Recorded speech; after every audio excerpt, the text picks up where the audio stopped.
ਰਾਕੇਸ਼ ਰਮਨ ਜੀ ਦਾ ਕਹਾਣੀ ਸੰਗ੍ਰਹਿ ਹੈ ਰੰਗ ਮਜੀਠੀ। ਪਹਿਲੀ ਕਹਾਣੀ ਅਣਖ ਦਾ ਮੁੱਲ। ਦੌੜਨਾ ਹੀ ਪੈਣਾ ਸੀ। ਉਂਝ ਉਹ ਤੇਜ਼ੀ ਨਾਲ ਤੁਰ ਰਿਹਾ ਸੀ, ਪਰ ਉਹਦੀ ਚਾਲ ਦੌੜਨ ਵਰਗੀ ਸੀ। ਮਨੋਸਥਿਤੀ ਅਨੁਸਾਰ ਤਾਂ ਦੌੜ ਹੀ ਰਿਹਾ ਸੀ। ਰਾਹ ਦੇ ਛੋਟੇ ਮੋਟੇ ਅੜਿੱਕੇ ਨੂੰ ਇੱਧਰ ਉੱਧਰ ਕਰਦਾ, ਲੰਮੀਆਂ ਲੰਮੀਆਂ ਪੁਲਾਂਘਾਂ ਭਰਦਾ ਉਹ ਲਗਾਤਾਰ ਅੱਗੇ ਵੱਧਦਾ ਜਾ ਰਿਹਾ ਸੀ। ਸਕੂਲੋਂ ਵੀ ਉਹ ਏਦਾਂ ਹੀ ਭੱਜਿਆ ਸੀ। ਸਕੂਲੋਂ ਭੱਜਣ ਸਮੇਂ ਦੀ ਘਟਨਾ ਨੇ ਤਾਂ ਉਹਦੇ ਮਨ ਅੰਦਰ ਤਰਥੱਲੀ ਮਚਾ ਦਿੱਤੀ ਸੀ। ਅੱਜ ਇਹ ਹੋਈ ਬੀਤੀ ਘਟਨਾ ਉਹਨੂੰ ਕੁਝ ਵਧੇਰੇ ਹੀ ਰੜਕ ਰਹੀ ਸੀ। ਭਾਵੇਂ ਕਿ ਪਹਿਲਾਂ ਵੀ ਉਹ ਇਹ ਘਟਨਾ ਉਹਨੂੰ ਕਦੀ ਨਹੀਂ ਸੀ ਭੁੱਲੀ। ਪਹਿਲਾਂ ਉਹ ਸੋਚਦਾ ਹੁੰਦਾ ਸੀ ਕਿ ਮਾਸਟਰ ਮਨੋਹਰ ਲਾਲ ਦੇ ਕੁਟਾਪੇ ਦਾ ਸ਼ਿਕਾਰ ਉਹ ਆਪਣੀਆਂ ਨਲਾਇਕੀਆਂ ਕਰਕੇ ਹੁੰਦਾ ਰਿਹਾ ਸੀ, ਪਰ ਅੱਜ ਉਹਨੂੰ ਜਾਪ ਰਿਹਾ ਸੀ ਕਿ ਨਹੀਂ, ਉਹ ਬੇਹੂਦਾ ਬਾਣੀਆਂ ਉਹਦੇ ਅੰਦਰ ਖੌਰੂ ਪਾ ਰਿਹਾ ਸੀ। ਇੰਜ ਜਾਪ ਰਿਹਾ ਸੀ ਉਹਨੂੰ ਜਿਵੇਂ ਖੇਤ 'ਚ ਚਰਦੇ ਪਸ਼ੂਆਂ ਵਿੱਚੋਂ ਦੋ ਸਾਨ ਅਚਾਨਕ ਸੜਕ ਤੇ ਆ ਕੇ ਭਿੜਨ ਲੱਗ ਪਏ ਹੋਣ। ਖਰੂਦ ਮਚ ਗਿਆ ਹੋਵੇ, ਟੱਕਰਾਂ ਲੱਗ ਰਹੀਆਂ ਹੋਣ, ਦੋਵਾਂ ਸਾਨਾਂ ਵਿੱਚੋਂ ਕੋਈ ਵੀ ਪਿੱਛੇ ਹਟਣ ਨੂੰ ਤਿਆਰ ਨਾ ਹੋਵੇ, ਪਰ ਜਿਹਦਾ ਜ਼ੋਰ ਚੜ ਜਾਏ ਉਹ ਦੂਜੇ ਨੂੰ ਮੂਹਰੇ ਲਾ ਹੀ ਲੈਂਦਾ ਹੈ। ਉਸ ਦਿਨ ਸਕੂਲੋਂ ਭੱਜਣ ਸਮੇਂ ਉਹਨੂੰ ਇਉਂ ਜਾਪਿਆ ਸੀ ਜਿਵੇਂ ਉਹ ਪਲ ਭਰ ਲਈ ਹੀ ਸਹੀ ਮਨੋਹਰ ਲਾਲ ਉੱਪਰ ਭਾਰੀ ਪੈ ਜਾਏਗਾ। ਮਨੋਹਰ ਲਾਲ ਦੇ ਕਲਾਸ 'ਚ ਡੰਡਾ ਵਾਹੁੰਦਿਆਂ ਕਿਹਾ, ਹੱਥ ਕੱਢ ਓਏ ਜੀਤਿਆ। ਜੀਤੇ ਨੇ ਹੱਥ ਤਾਂ ਕੱਢ ਲਿਆ, ਪਰ ਹਾਏ ਓਏ ਊ ਕਰਦਿਆਂ ਕੁੱਟ ਖਾਣ ਦੀ ਥਾਂ ਮਨੋਹਰ ਲਾਲ ਦਾ ਡੰਡਾ ਮਜ਼ਬੂਤੀ ਨਾਲ ਫੜ ਕੇ ਉਹ ਤੋਂ ਖੋਹ ਲਿਆ ਤੇ ਸਕੂਲੋਂ ਭੱਜ ਨਿਕਲਿਆ। ਮੁੜ ਕੇ ਉਹ ਸਕੂਲ ਨਹੀਂ ਗਿਆ। ਡੰਡਾ ਉਹਨੇ ਘਰ ਲਿਜਾ ਕੇ ਰੱਖ ਲਿਆ। ਡੰਡੇ ਨੂੰ ਯਾਦ ਕਰਦਿਆਂ ਮਨ ਹੀ ਮਨ ਉਹਨੇ ਫੇਰ ਕਿਹਾ, ਸਾਲਾ ਬਾਣੀਆ। ਇਹ ਭਾਵਨਾ ਉਹਦੇ ਅੰਦਰੋਂ ਕਦੇ ਗਈ ਨਹੀਂ ਸੀ। ਅੱਜ ਵੀ ਘਟਨਾ ਕੁਝ ਉਹੋ ਜਿਹੀ ਹੋਈ ਸੀ, ਸਕੂਲੋਂ ਭੱਜਣ ਸਮੇਂ ਦੀ ਘਟਨਾ ਵਰਗੀ ਘਟਨਾ। ਪਰ ਇੱਕ ਫਰਕ ਸੀ, ਅੱਜ ਉਹਨੂੰ ਜਾਪ ਰਿਹਾ ਸੀ ਜਿਵੇਂ ਡੰਡਾ ਪਿੱਛੇ ਬਾਣੀਏ ਕੋਲ ਹੀ ਰਹਿ ਗਿਆ ਸੀ। ਉਹ ਸਿੱਧਾ ਉੱਥੇ ਗਿਆ ਜਿੱਥੇ ਉਹ ਜੁੰਡੀ ਦੇ ਯਾਰਾਂ ਨਾਲ ਹਰ ਸ਼ਾਮ ਪੀਸੀਓ ਉੱਪਰ ਬੈਠਿਆ ਕਰਦਾ ਸੀ। ਹੇਠਾਂ ਪੀਸੀਓ ਸੀ, ਉੱਪਰ ਬੈਠਣ ਵਾਲੇ ਕਮਰੇ 'ਚ ਇੱਕ ਬੈਂਕ ਦਾ ਕਲਰਕ, ਇੱਕ ਬਿਜਲੀ ਮਹਿਕਮੇ ਦਾ ਲਾਈਨਮੈਨ ਤੇ ਉਹ ਲਗਭਗ ਰੋਜ਼ਾਨਾ ਹੀ ਸ਼ਾਮ ਸਮੇਂ ਬੈਠਦੇ ਸਨ। ਪੀਸੀਓ ਮਾਲਕ ਪਾਲੀ ਵੀ ਉਹਨਾਂ ਦੀ ਢਾਣੀ ਦਾ ਬੰਦਾ ਹੀ ਸੀ, ਮਤਲਬ ਸਟਾਫ ਮੈਂਬਰ ਹੀ ਸੀ। ਜਦੋਂ ਤੋਂ ਹਰਜੀਤ ਪਿੰਡੋਂ ਇਸ ਕਸਬੇ 'ਚ ਆਇਆ ਸੀ, ਉਦੋਂ ਤੋਂ ਹੀ ਇਸ ਢਾਣੀ 'ਚ ਬਹਿਣ ਉੱਠਣ ਲੱਗ ਪਿਆ ਸੀ। ਜਦੋਂ ਕੋਈ ਦੋ ਜਣੇ ਮਿਲਦੇ, ਗਲਾਸੀ ਖੜਕਣੀ ਸ਼ੁਰੂ ਹੋ ਜਾਂਦੀ ਤੇ ਪੀਸੀਓ ਬੰਦ ਹੋਣ ਤੱਕ ਦੌਰ ਚੱਲਦਾ ਰਹਿੰਦਾ। ਅੱਜ ਵੀ ਜਦੋਂ ਪਹੁੰਚਿਆ, ਬੈਂਕ ਕਲਰਕ ਸਤਵੰਤ ਪੈਗ ਬਣਾਈ ਬੈਠਾ ਸੀ। ਉਹਨੇ ਆਪਣੇ ਲਈ ਖਾਲੀ ਗਲਾਸ ਸਤਵੰਤ ਅੱਗੇ ਰੱਖਣ ਦੀ ਥਾਂ ਸਤਵੰਤ ਵਾਲਾ ਪੈਗ ਚੁੱਕਿਆ ਤੇ ਇੱਕੋ ਸਾਹੇ ਡਿੱਗ ਗਿਆ। ਸਤਵੰਤ ਨੂੰ ਫਿਕਰ ਹੋਇਆ, ਕੀ ਗੱਲ ਬਈ ਹਰਜੀਤ? ਅੱਗੋਂ ਉਹਨੇ ਕੋਈ ਜਵਾਬ ਨਹੀਂ ਦਿੱਤਾ। ਇੱਕ ਦੋ ਪੈਗ ਹੋਰ ਤੇ ਫਿਰ ਉਹੀ ਰੂਟੀਨ ਦੀਆਂ ਗੱਲਾਂ। ਕਿਹਦਾ ਕਰਜ਼ਾ ਖੜਾ ਰਹਿ ਗਿਆ, ਕਿਹੜਾ ਡਿਫਾਲਟਰ ਹੁੰਦਾ ਮਸਾਂ ਹੀ ਬਚਿਆ, ਕਿਹਦਾ ਕਿੱਲਾ ਵਿਕ ਗਿਆ, ਕਿਹਦੀ ਫੈਕਟਰੀ 'ਚੋਂ ਕੁੰਡੀਆਂ ਫੜੀਆਂ ਗਈਆਂ, ਬਿਜਲੀ ਮਹਿਕਮੇ ਨੇ ਕਿਹਨੂੰ ਕਿੰਨਾ ਜੁਰਮਾਨਾ ਠੋਕਿਆ। ਇਹਨਾਂ ਗੱਲਾਂ ਨਾਲ ਉਹਦੇ ਮਨ ਦੀ ਕਸਕ ਕੁਝ ਕੁ ਢਿੱਲੀ ਪਈ, ਪਰ ਗਈ ਨਹੀਂ। ਗਿੱਲਾ ਗੋਹਾ ਧੁਖਦਾ ਰਿਹਾ, ਧੁਖਦਾ ਇਹ ਸੂਹਾ ਅੰਗਿਆਰ ਬਣ ਜਾਏਗਾ। ਉਹਨੂੰ ਡਰ ਇਸ ਗੱਲ ਦਾ ਸੀ। ਉਹਨੂੰ ਡਰ ਸੀ ਚੰਗਿਆੜੀਆਂ ਦਿਸਣ ਲੱਗ ਪਈਆਂ ਤਾਂ ਉਹਨੂੰ ਯਾਰਾਂ ਦੀ ਢਾਣੀ 'ਚ ਸੱਚ ਦੱਸਣਾ ਪਏਗਾ। ਯਾਰ ਕੀ ਸੋਚਣਗੇ, ਉਹ ਨਾ ਕਿ ਡਰ ਗਿਆ ਵੱਡਾ ਬਦਮਾਸ਼ਪ। ਉਹ ਢਾਣੀ 'ਚ ਛਿੱਥਾ ਨਹੀਂ ਸੀ ਪੈਣਾ ਚਾਹੁੰਦਾ। ਸਤਵੰਤ ਤੇ ਸੁਰਜੀਤ ਨੇ ਤਾਂ ਪਹਿਲਾਂ ਹੀ ਭਾਂਪ ਲਿਆ ਸੀ ਕਿ ਹਰਜੀਤ ਜਿੱਥੋਂ ਵੀ ਆਇਆ ਸੀ ਦੌੜ ਕੇ ਆਇਆ ਸੀ। ਸਤਵੰਤ ਨੂੰ ਤਾਂ ਇਉਂ ਲੱਗਿਆ ਕਿ ਉਹਦੀ ਕਿਸੇ ਨੇ ਮੁਖਬਰੀ ਕਰ ਦਿੱਤੀ ਹੈ ਤੇ ਉਹ ਪੁਲਿਸ ਨੂੰ ਝਕਾਨੀ ਦੇ ਕੇ ਇੱਥੇ ਆਇਆ। ਹਰਜੀਤ 4 ਜੀਆਂ ਦੀ ਟੱਬਰੀ ਨੂੰ ਲੈ ਕੇ 6 ਮਹੀਨੇ ਪਹਿਲਾਂ ਸ਼ਹਿਰ ਆ ਵੜਿਆ ਸੀ। ਵੜਿਆ ਹੀ ਕਹਿਣਾ ਚਾਹੀਦਾ, ਕਿਉਂਕਿ ਵਸਿਆ ਤਾਂ ਉਹ ਹਾਲੇ ਹੈ ਹੀ ਨਹੀਂ ਸੀ।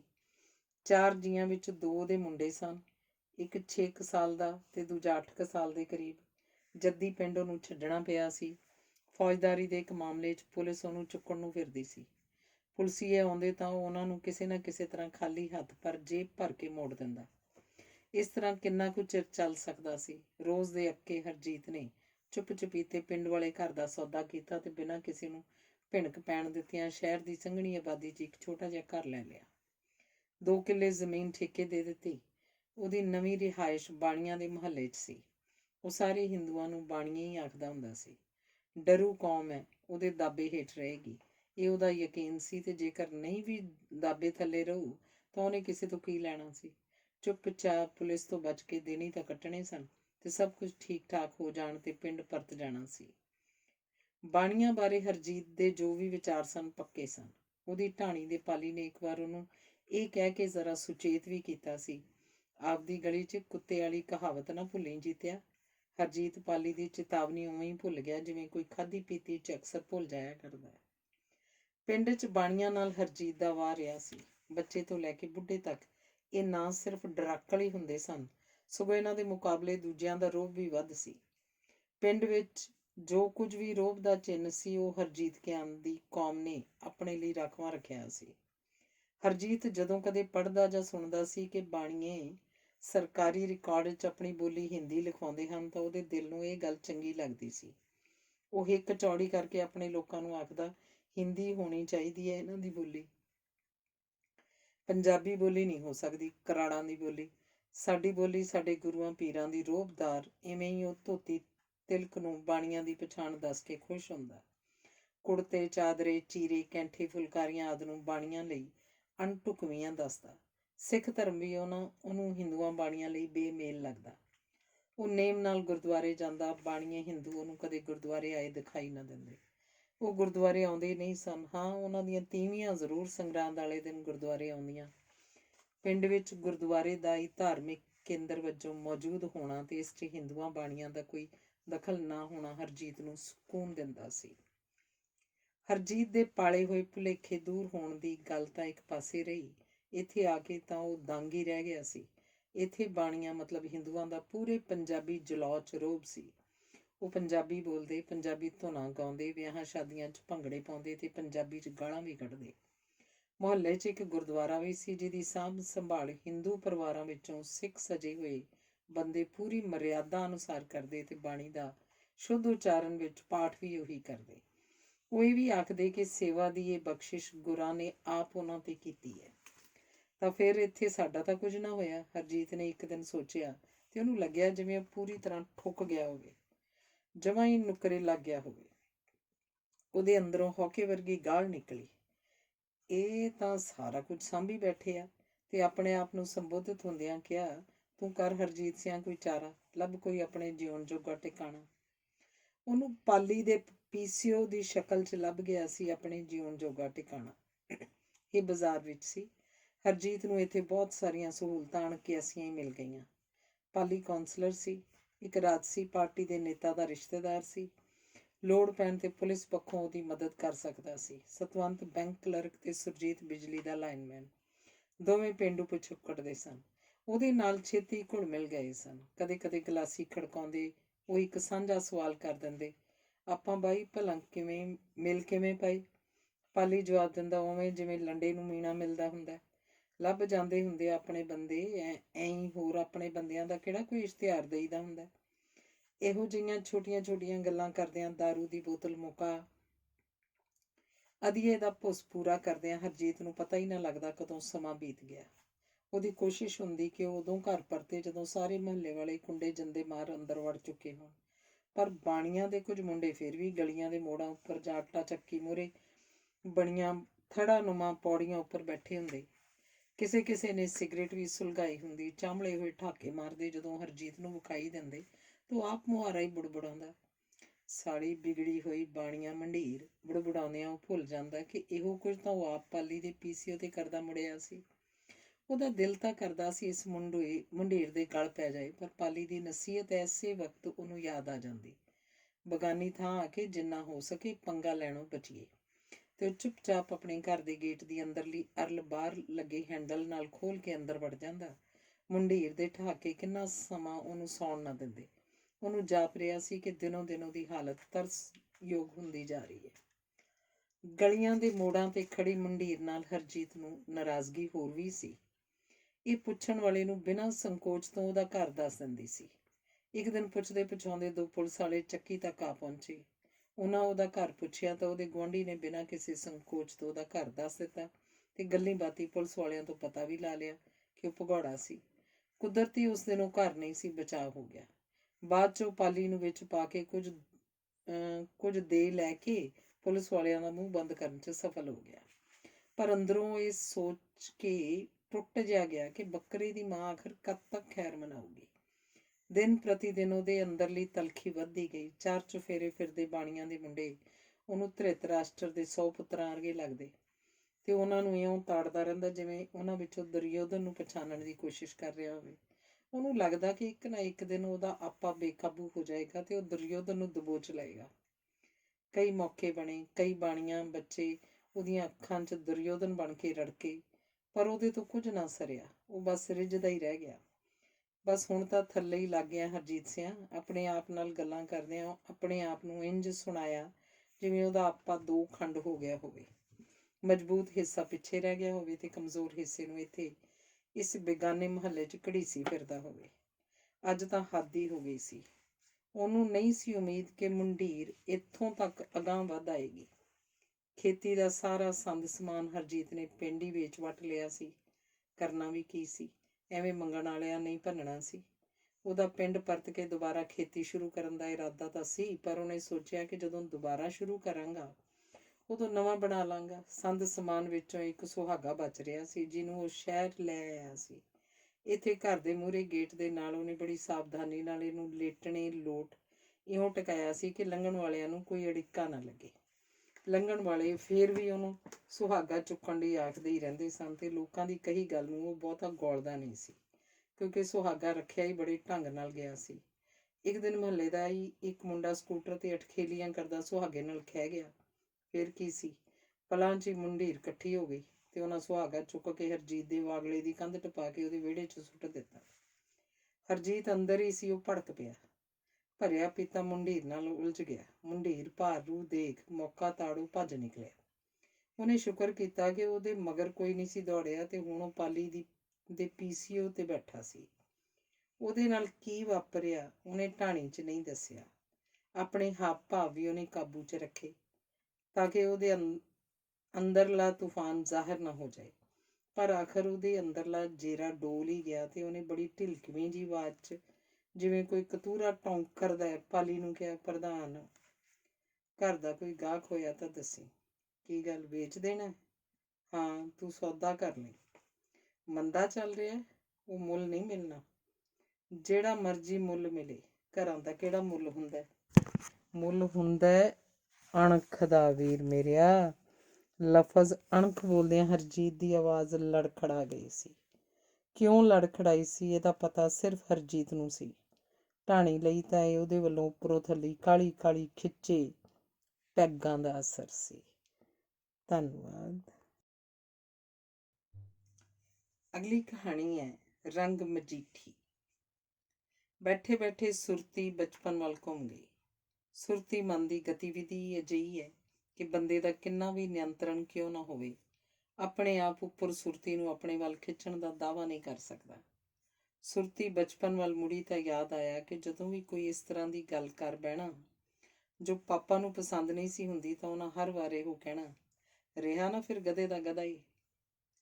ਜਿੰਨੀ ਮਰਜ਼ੀ ਸਖਤੀ ਨਾਲ ਉਹ ਇਹ ਗੱਲ ਦੁਹਰਾਉਂਦੇ, ਉਹਨਾਂ ਦੀ ਆਵਾਜ਼ 'ਚ ਫਿਰ ਵੀ ਸਨੇਹ ਹੁੰਦਾ ਸੀ, ਅਪਣੱਤ ਹੁੰਦੀ ਸੀ, ਖਾਸ਼ ਹੁੰਦੀ ਸੀ ਕਿ ਮੈਂ ਕੁਝ ਬਦਲਾਂ, ਚੰਗੀ ਦਿਸ਼ਾ ਵੱਲ ਤਬਦੀਲ ਹੋਵਾਂ, ਅਗਾਂਹ ਵਧਾਂ। ਲੰਮਾ ਸਮਾਂ ਪਾਪਾ ਦੀ ਸਨੇਹ ਭਾਵੀ ਸ਼ਿਕਾਇਤ ਮੇਰੇ ਨਾਲ ਨਾਲ ਰਹੀ।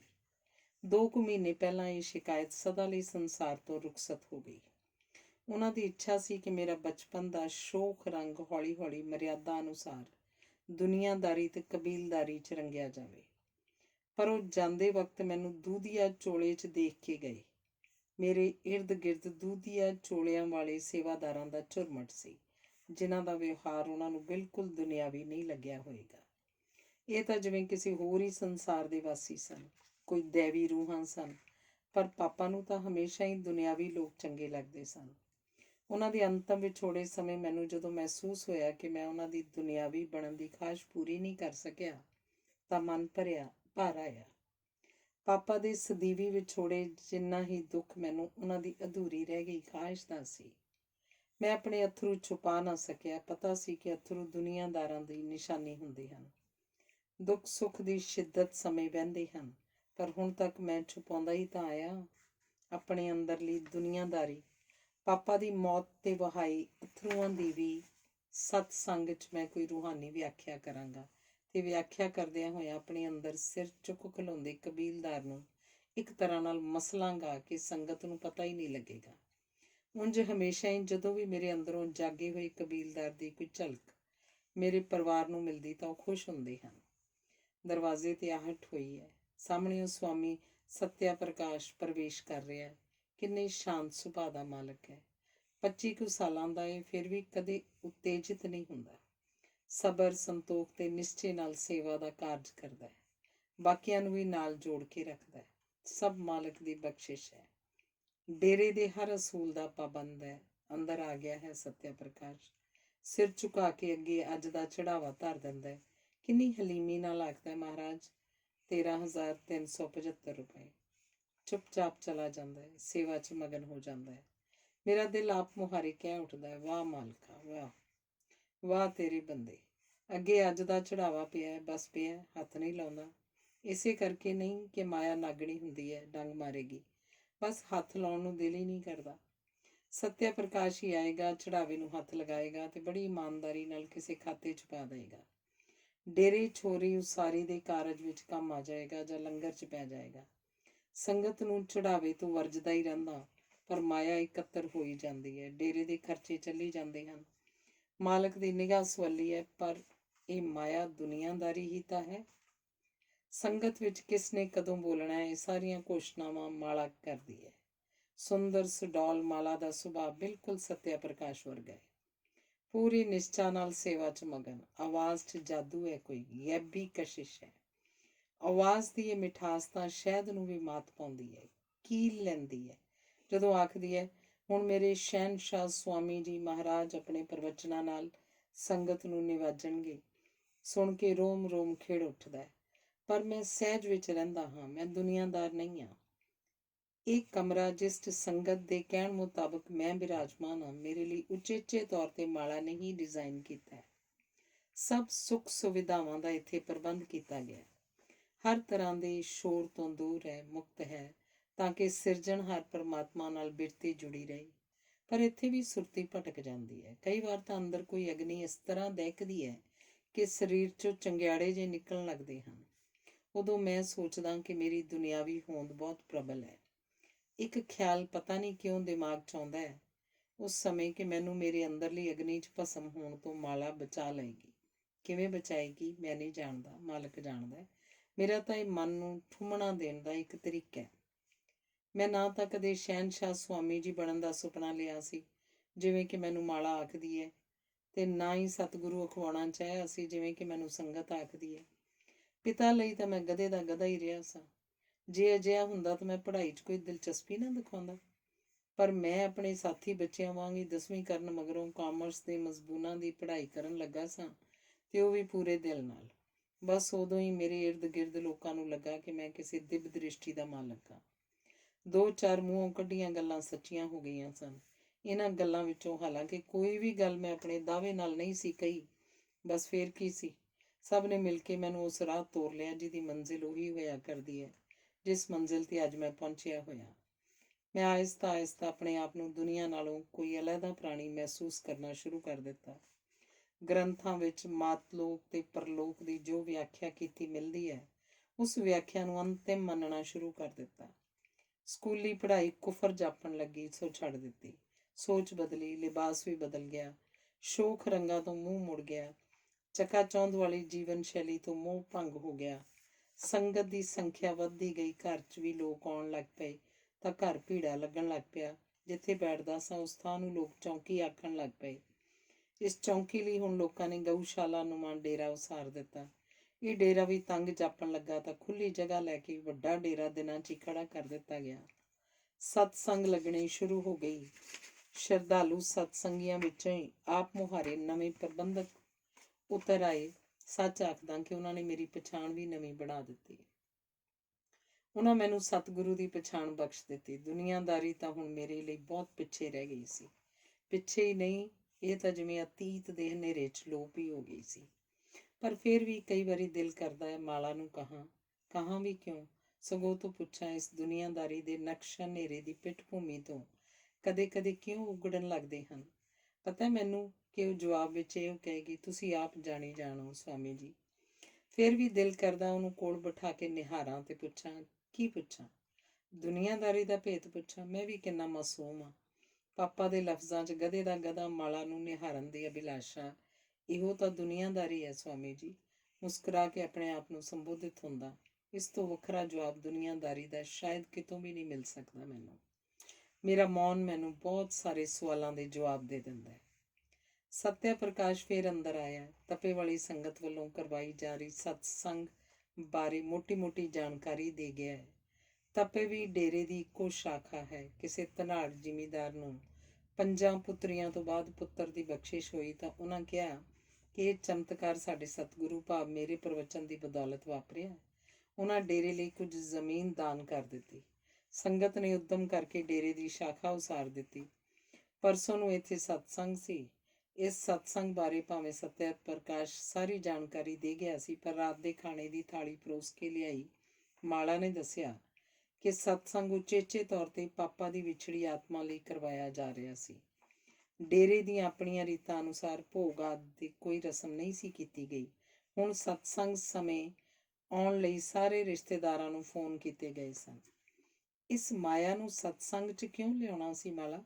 ਰਿਸ਼ਤੇਦਾਰੀਆਂ ਮਾਇਆ ਹੀ ਤਾਂ ਹਨ, ਨਿਰਾ ਛਲਾਵਾ। ਮਾਲਾ ਨੇ ਅੱਗੋਂ ਸਿਰਫ ਇੰਨਾ ਹੀ ਕਿਹਾ, ਅੰਨ ਗ੍ਰਹਿਣ ਕਰੋ ਸਵਾਮੀ ਜੀ, ਤੇ ਬੜੀ ਸਹਿਜ ਨਾਲ ਪੋਲੇ ਪੈਰ ਪੁੱਟਦੀ ਕਮਰੇ 'ਚੋਂ ਬਾਹਰ ਚਲੀ ਗਈ। ਖਾਣਾ ਖਾ ਮੈਂ ਵਿਸ਼ਰਾਮ ਗ੍ਰਹਿ 'ਚ ਆ ਗਿਆ, ਜਿੱਥੇ ਬੇਅਰਾਮੀ ਫਿਰ ਮੇਰੇ ਤੇ ਹਾਵੀ ਹੋ ਜਾਂਦੀ ਹੈ। ਮੈਂ ਤਾਂ ਸਧਾਰਨ ਹਿੰਦੂ ਖੱਤਰੀ ਪਰਿਵਾਰ 'ਚੋਂ ਹਾਂ। ਸਤਸੰਗ ਲਾਉਣੀ ਤਾਂ ਬਹੁਤ ਦੂਰ ਦੀ ਗੱਲ ਹੈ। ਮੈਂ ਤਾਂ ਕਦੇ ਸਤਸੰਗ ਸੁਣਨ ਵੀ ਨਹੀਂ ਸੀ ਗਿਆ। ਸੰਗਤ ਨੇ ਮੈਨੂੰ ਉਹ ਮੁਹਾਵਰਾ ਬਖਸ਼ ਦਿੱਤਾ ਜਿਸ ਰਾਹੀਂ ਸੰਗਤ ਨੂੰ ਸੰਬੋਧਨ ਹੋਇਆ ਜਾਂਦਾ ਹੈ, ਤੇ ਦਿਨਾਂ ਵਿੱਚ ਹੀ ਉਹ ਬਾਣੀ ਤੇ ਸਾਖੀਆਂ ਕੰਠ ਕਰ ਲਈਆਂ, ਜਿਨ੍ਹਾਂ ਨੂੰ ਸੰਗਤ ਮੰਤਰ ਮੁਗਧ ਹੋ ਕੇ ਸਰਵਣ ਕਰਦੀ ਹੈ। ਇਹਨਾਂ ਦੀ ਵਿਆਖਿਆ ਉੱਪਰ ਵੀ ਦਿਨਾਂ 'ਚ ਹੀ ਮੇਰੀ ਪਕੜ ਬਣ ਗਈ।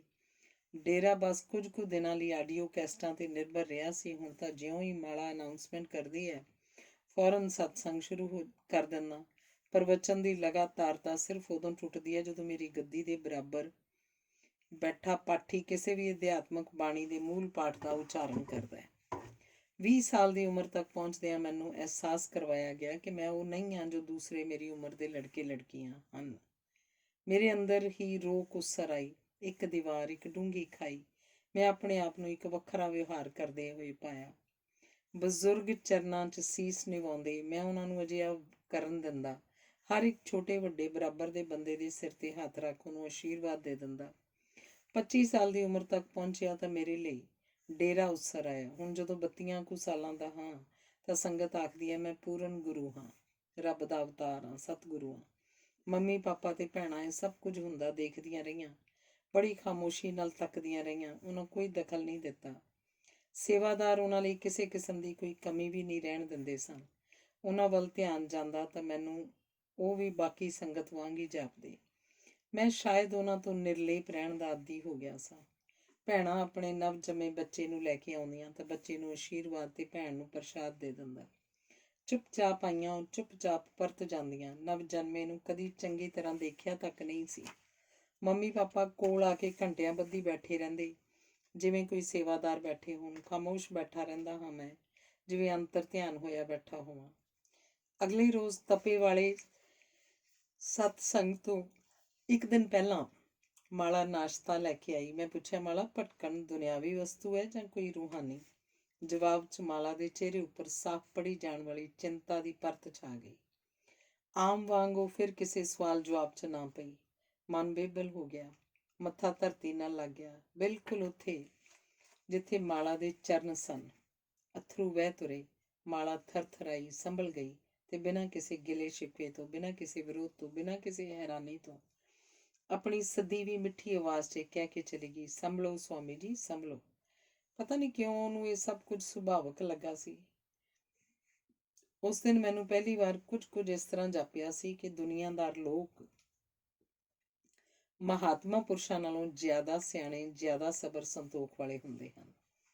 ਮਾਲਾ ਦੀ ਅਡੋਲਤਾ ਮੁੜ ਉਸ ਉੱਪਰ ਜਾਦੂਮਈ ਪ੍ਰਭਾਵ ਪਾ ਰਹੀ ਸੀ। ਨਾਸ਼ਤਾ ਲੈ ਕੇ ਡੇਰੇ ਦਾ ਚੱਕਰ ਲਾਇਆ। ਹਰ ਕੋਈ ਆਪੋ ਆਪਣੇ ਕੰਮ 'ਚ ਮਗਨ ਸੀ। ਜਾਪਿਆ ਜਿਵੇਂ ਹਰ ਕੋਈ ਬੰਦਗੀ ਤੋਂ ਵੀ ਉੱਪਰਲੀ ਅਵਸਥਾ 'ਚ ਵਿਚਰ ਰਿਹਾ ਹੋਵੇ। ਉਹਦੇ ਮੂੰਹੋਂ ਆਪ ਮੁਹਾਰਾ ਨਿਕਲਿਆ, ਧੰਨ ਧੰਨ ਕਰਤਾਰ, ਛੋਟੇ ਛੋਟੇ ਕਰਤਾਰ, ਕਿੰਨੇ ਸਾਰੇ ਕਰਤਾਰ, ਹਥੌੜੀਆਂ ਵਾਲੇ, ਖੁਰਪਿਆਂ ਵਾਲੇ, ਕਰੰਡੀ ਵਾਲੇ, ਗਰਮਾਲੇ ਵਾਲੇ, ਵਾਹ। ਰਸਤੇ ਵਿੱਚ ਹੀ ਸਤਿਆ ਪ੍ਰਕਾਸ਼ ਕਹਿ ਗਿਆ, ਮਹਾਰਾਜ, ਟੈਂਟ ਵਾਲੀ ਗੱਡੀ ਤਪੇ ਨੂੰ ਰਵਾਨਾ ਹੋ ਗਈ ਹੈ। ਕਿੰਨਾ ਸੰਕੇਤਕ ਹੈ ਉਹਦਾ ਇਹ ਕਹਿਣਾ। ਇਹਦਾ ਭਾਵ ਹੁੰਦਾ ਹੈ ਕਿ ਹੁਣ ਸਾਰਾ ਪ੍ਰਵਚਨ ਉੱਪਰ ਕੇਂਦਰਿਤ ਹੋ ਜਾਓ। ਦਿਲ ਹੀ ਦਿਲ 'ਚ ਫੇਰ ਵਾਹ ਵਾਹ ਕਰਦਾ ਹਾਂ। ਡੇਰੇ ਦਾ ਆਪਣਾ ਟੈਂਟ ਹੈ, ਬਗਲੇ ਵਰਗਾ ਸਫੈਦ ਬੇਦਾਗ ਦੂਧੀਆ। ਜਿੱਥੇ ਵੀ ਸਤਸੰਗ ਹੋਣੀ ਹੁੰਦੀ ਹੈ, ਇੱਕ ਦਿਨ ਪਹਿਲਾਂ ਹੀ ਸੇਵਾਦਾਰ ਲੈ ਕੇ ਰਵਾਨਾ ਹੋ ਜਾਂਦੇ ਹਨ।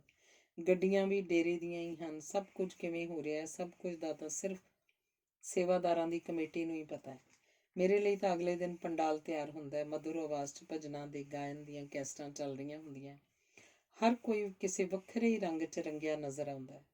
ਗੱਡੀ 'ਚ ਉਤਾਰ ਕੇ ਮੈਨੂੰ 94 ਸੇਵਾਦਾਰ ਪੂਰੇ ਅਦਬ ਨਾਲ ਗੱਦੀ 'ਤੇ ਸੁਸ਼ੋਭਿਤ ਕਰ ਦਿੰਦੇ ਹਨ। ਮਾਲਾ ਪੂਰੇ ਪ੍ਰੋਗਰਾਮ ਦੀ ਜਾਣਕਾਰੀ ਸੰਗਤ ਨੂੰ ਦਿੰਦੀ ਹੈ। ਮੇਰੇ ਪ੍ਰਵਚਨ ਲਈ ਘੋਸ਼ਣਾ ਕਰਦੀ ਹੈ ਤਾਂ ਪਾਠੀ ਬੜੀ ਅਜੀਬ ਆਵਾਜ਼ ਜਿਵੇਂ ਧੁਰ ਦਰਗਾਹੋਂ ਆਈ ਹੋਵੇ, ਮੂਲ ਪਾਠ ਦਾ ਉਚਾਰਨ ਕਰਦਾ ਹੈ, ਨਾਲੋਂ ਨਾਲ ਵਿਆਖਿਆ ਕਰਦਾ ਜਾਂਦਾ ਹੈ। ਪ੍ਰਵਚਨ ਦੀ ਗੱਲ ਸੋਚਦਿਆਂ ਹੀ ਮਨ ਦੀ ਸਹਿਜਤਾ ਭੰਗ ਹੋ ਗਈ ਹੈ। ਇੱਕ ਖਲਬਲੀ ਜਿਹੀ ਪੈਦਾ ਹੋ ਗਈ ਹੈ। ਪਹਿਲਾਂ ਨਹੀਂ ਸੀ ਕਦੇ ਇਸ ਤਰ੍ਹਾਂ ਵਾਪਰਿਆ। ਪਤਾ ਨਹੀਂ ਕਿਉਂ ਮਨ ਚਾਹ ਰਿਹਾ ਸੀ ਕਿ ਸਤਸੰਗ ਦਾ ਪ੍ਰੋਗਰਾਮ ਕਿਸੇ ਨਾ ਕਿਸੇ ਤਰ੍ਹਾਂ ਟਾਲੀ ਜਾਵੇ ਤਾਂ ਚੰਗਾ, ਪਰ ਹੁਣ ਤੱਕ ਕਦੇ ਇਸ ਤਰ੍ਹਾਂ ਨਹੀਂ ਸੀ ਹੋਇਆ। ਹੁਣ ਵੀ ਇਸ ਤਰ੍ਹਾਂ ਨਹੀਂ ਹੋ ਸਕੇਗਾ। ਸੰਗਤ ਬਹੁਤ ਸਮਰਥਵਾਨ ਹੈ, ਹੰਗਾਮੀ ਹਾਲਤ ਵਿੱਚ ਨਾਲ ਨਜਿੱਠਣਾ ਖੂਬ ਜਾਣਦੀ ਹੈ। ਸੋ ਪ੍ਰਵਚਨ ਤਾਂ ਕਰਨਾ ਹੀ ਪਏਗਾ। ਡੇਰੇ 'ਚ ਹਰ ਸਿਲਸਿਲੇ ਨੂੰ ਜਾਰੀ ਰੱਖਣ ਦਾ ਅਧਿਕਾਰ ਮੇਰੇ ਕੋਲ ਨਹੀਂ। ਭਾਵੇਂ ਮੈਂ ਡੇਰੇ ਦੀ ਸਭ ਤੋਂ ਪੂਜਨੀਕ ਸ੍ਰੇਸ਼ਟ ਹਸਤੀ ਹਾਂ, ਪਰ ਕੀ ਮੈਂ ਕੱਲ੍ਹ ਵਾਲੀ ਸਤਸੰਗ ਵਿੱਚ ਉਹ ਕੁਝ ਦੁਹਰਾ ਸਕਾਂਗਾ ਜੋ ਦਹਾਕਿਆਂ ਤੋਂ ਬੋਲਦਾ ਆ ਰਿਹਾ? ਆਤਮਾ ਪਰਮਾਤਮਾ ਦੇ ਰਿਸ਼ਤੇ ਸੰਬੰਧੀ, ਦੁਨਿਆਵੀ ਮਾਇਆ ਦੀ ਝੂਠੀ ਤੇ ਫਰੇਬ ਹੋਣ ਸੰਬੰਧੀ, ਮੁਕਤੀ ਸੰਬੰਧੀ, ਸਿਮਰਨ ਸੰਬੰਧੀ, ਭਗਤੀ ਸੰਬੰਧੀ ਕੀ ਮੈਂ ਪਹਿਲਾਂ ਵਾਂਗ ਹੀ ਦ੍ਰਿੜ ਵਿਸ਼ਵਾਸ ਨਾਲ ਗੱਲਾਂ ਕਰ ਸਕਾਂਗਾ? ਮੈਨੂੰ ਜਾਪਿਆ ਜਿਵੇਂ ਕੋਈ ਚੱਟਾਨ ਲਾਵਾ ਬਣ ਕੇ ਵਹਿ ਤੁਰੀ ਹੈ। ਇਹ ਚੱਟਾਨ ਮੇਰੀ ਦ੍ਰਿੜਤਾ ਹੀ ਤਾਂ ਹੈ। ਮੈਨੂੰ ਇਹ ਵੀ ਜਾਪਿਆ ਜਿਵੇਂ ਮੈਂ ਕੋਈ ਅਭਿਨੇਤਾ ਹਾਂ, ਡੇਰੇ ਦੀ ਹੋਂਦ ਸਲਾਮਤੀ ਲਈ ਅਭਿਨੈ ਕਰ ਰਿਹਾ ਹਾਂ। ਉਸ ਪਟ ਕਥਾ ਅਨੁਸਾਰ ਸਭ ਕੁਝ ਕਰ ਰਿਹਾ ਜੋ ਹਰ ਡੇਰੇ 'ਚ ਅਲਿਖਤ ਰੂਪ ਵਿੱਚ ਮੌਜੂਦ ਰਹਿੰਦੀ ਹੈ। ਮਾਲਾ ਰਾਤ ਲਈ ਪ੍ਰਸ਼ਾਦਾ ਪਰੋਸ ਲਿਆਈ ਹੈ। ਅੰਨ ਗ੍ਰਹਿਣ ਕਰੋ ਸਵਾਮੀ ਜੀ। ਖਾਣ ਨੂੰ ਦਿਲ ਨਹੀਂ ਕਰਦਾ। ਉਹਦੇ ਪਪੀਸੀਆਂ ਵਰਗੇ ਹੋਠਾਂ 'ਚੋਂ ਕਿਰੇ ਫੁੱਲ ਜਿਵੇਂ ਚੁਫੇਰੇ ਸੁਗੰਧੀ ਫੈਲਾ ਗਏ ਹੋਣ। ਥਾਲੀ ਪਾਸੇ ਸਰਕਾ ਕੇ ਬੈਠਣ ਲਈ ਇਸ਼ਾਰਾ ਕਰਦਾ ਹਾਂ। ਹੱਥ ਜੋੜ ਅੱਖਾਂ ਬੰਦ ਕਰ ਸਾਹਮਣੇ ਬੈਠ ਗਈ ਹੈ ਮਾਲਾ। ਅੱਜ ਜਜ਼ਬਾਤੀ ਨਹੀਂ ਹੋਇਆ ਹਾਂ। ਮਾਲਾ ਗ੍ਰਸਤੀ ਮਨ ਅੰਦਰ ਅਗੜਾਈਆਂ ਲੈਣ ਲੱਗੀ ਹੈ। ਇਸ ਤੋਂ ਪਹਿਲਾਂ ਕਿ ਭਾਵਨਾ ਮੇਰੇ ਅੰਦਰ ਖਰੂਦ ਪਾਉਣਾ ਸ਼ੁਰੂ ਕਰ ਦੇਵੇ, ਮੈਂ ਗੱਦੀ ਤਿਆਗ ਦੇਣਾ ਚਾਹੁੰਦਾ। ਮੇਰਾ ਜਾਨਸ਼ੀਨ ਤਲਾਸ਼ ਕਰੋ। ਸਤ ਬਚਨ ਆਖ ਮਾਲਾ ਕਮਰੇ 'ਚੋਂ ਪ੍ਰਸਥਾਨ ਕਰ ਗਈ ਹੈ। ਹੁਣ ਮੈਂ ਤਪੇ ਵਾਲੀ ਸਤਸੰਗ 'ਚ ਪ੍ਰਵਚਨ ਕਰਨ ਲਈ ਤਿਆਰ ਹਾਂ। ਜਲ ਪਾਨ ਉਪਰੰਤ ਸੇਵਾਦਾਰਾਂ ਗੱਦੀ 'ਤੇ ਬਿਰਾਜਮਾਨ ਕੀਤਾ। ਆਸਨ ਗ੍ਰਹਿਣ ਕਰਦੇ ਹੀ ਮਾਲਾ ਨੇ ਸਤਸੰਗ ਆਰੰਭ ਹੋਣ ਦੀ ਅਨਾਊਂਸਮੈਂਟ ਕੀਤੀ। ਪਾਠੀ ਮੂਲ ਪਾਠ ਉਚਾਰਦਾ ਰਿਹਾ, ਅਰਥਾਤ ਆਖ ਮੈਂ ਵਿਆਖਿਆ ਕਰਦਾ ਰਿਹਾ। ਪਾਠੀ ਅੰਤਲੇ ਬੰਦ 'ਤੇ ਪਹੁੰਚ ਗਿਆ। ਇਹ ਹਰਦਮ ਸ਼ਰਮ ਦੀ ਤੰਦ ਤਰੋੜੀ, ਜਾਏ ਛੋੜ ਕਬੱਲੇ ਹੂ, ਕਿਚਰਕ ਬਾਲਾਂ ਅਕਲ ਦਾ ਦੀਵਾ, ਬਿਰਹੋਂ ਨੇਰੀ ਝੱਲੇ ਹੂ, ਉੱਜੜ ਗਿਆਨ ਦੇ ਭੇਤ ਨਿਆਰੇ, ਲਾਲ ਜਵਾਹਰ ਰੁੱਲੇ ਹੂ, ਬਾਹੂ ਧੋਤਿਆਂ ਦਾਗ ਨਾ ਲੈਂਦੇ, ਜਿੱਥੇ ਰੰਗ ਮਜੀਠੀ ਡੁੱਲੇ ਹੂ।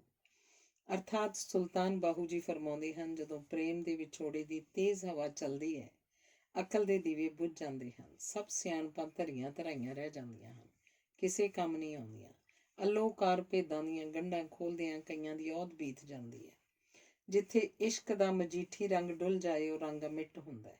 ਇਸ਼ਕ ਮਜਾਜ਼ੀ ਹੋਵੇ ਭਾਵੇਂ ਹਕੀਕੀ। ਸਤਸੰਗ ਨੂੰ ਵਿਰਾਮ ਦਿੰਦਿਆਂ ਹੀ ਤੁਰੰਤ ਆਸਨ ਤਿਆਗਣ ਦੀ ਇੱਛਾ ਜਾਗੀ, ਪਰ ਮਾਲਾ ਨੇ ਤੁਰੰਤ ਅਨਾਊਂਸਮੈਂਟ ਕਰ ਦਿੱਤੀ, ਇੱਕ ਅਣਕਿਆਸੀ ਅਨਾਊਂਸਮੈਂਟ। ਮੇਰੇ ਸ਼ਹਿਨਸ਼ਾਹ ਦੋ ਜਹਾਨ ਦੇ ਵਾਲੀ ਸਵਾਮੀ ਜੀ ਮਹਾਰਾਜ ਆਪ ਦੇ ਪਿਤਾ ਜੀ ਦੀ ਇੱਛਾ ਸੀ, ਤੇ ਹੁਣ ਪਰਿਵਾਰ ਦੀ ਵੀ ਇਹੋ ਇੱਛਾ ਹੈ ਕਿ ਆਪ ਗ੍ਰਸਤੀ ਜੀਵਨ ਅਪਣਾਓ ਤੇ ਵੰਸ਼ ਵਾਧਾ ਕਰਕੇ ਪਰਿਵਾਰ ਦੀ ਅਭਿਲਾਸ਼ਾ ਪੂਰੀ ਕਰੋ। ਅਨਾਊਂਸਮੈਂਟ ਸੁਣ ਕੇ ਤੁਰੰਤ ਗੱਦੀ ਛੱਡ ਦੇਣ ਦਾ ਖਿਆਲ ਮਨ 'ਚ ਜਾਗਦਾ ਹੈ। ਕੋਸ਼ਿਸ਼ ਵੀ ਕਰਦਾ, ਪਰ ਸੱਤਿਆ ਪ੍ਰਕਾਸ਼ ਅਜਿਹਾ ਕਰਨ ਨਹੀਂ ਦਿੰਦਾ। ਅਨਾਊਂਸਮੈਂਟ ਸੁਣ ਖਾਮੋਸ਼ ਹੋ ਗਿਆ ਹਾਂ। ਪੰਡਾਲ ਵਿੱਚੋਂ ਸਿਰਫ ਇੱਕੋ ਆਵਾਜ਼ ਆਈ, ਧੰਨ ਧੰਨ ਸਤਿਗੁਰੂ, ਤੇਰਾ ਹੀ ਆਸਰਾ। ਮੈਨੂੰ ਜਾਪਿਆ ਜਿਵੇਂ ਕਿਸੇ ਸਭਾ ਵਿੱਚ ਕਿਸੇ ਵਿਸ਼ੇਸ਼ ਮਤੇ ਨੂੰ ਇਸ ਸਮੂਹਕ ਆਵਾਜ਼ ਰਾਹੀਂ ਸਰਬਸੰਮਤੀ ਨਾਲ ਪ੍ਰਵਾਨ ਕਰ ਲਿਆ ਗਿਆ ਹੋਵੇ। ਧੰਨਵਾਦ। ਅਗਲੀ ਕਹਾਣੀ ਹੈ ਦਲਾਲ ਸਾਹਿਬ ਦਿੱਤਾ। ਸੁਰਮਈ ਸ਼ਾਮਾਂ ਤੇ ਸੂਹੇ ਸਵੇਰਿਆਂ ਨੂੰ ਪਿੰਡ ਦਾ ਰੋਮਾਂਸ ਪੂਰੇ ਜਲੌ 'ਤੇ ਹੁੰਦਾ।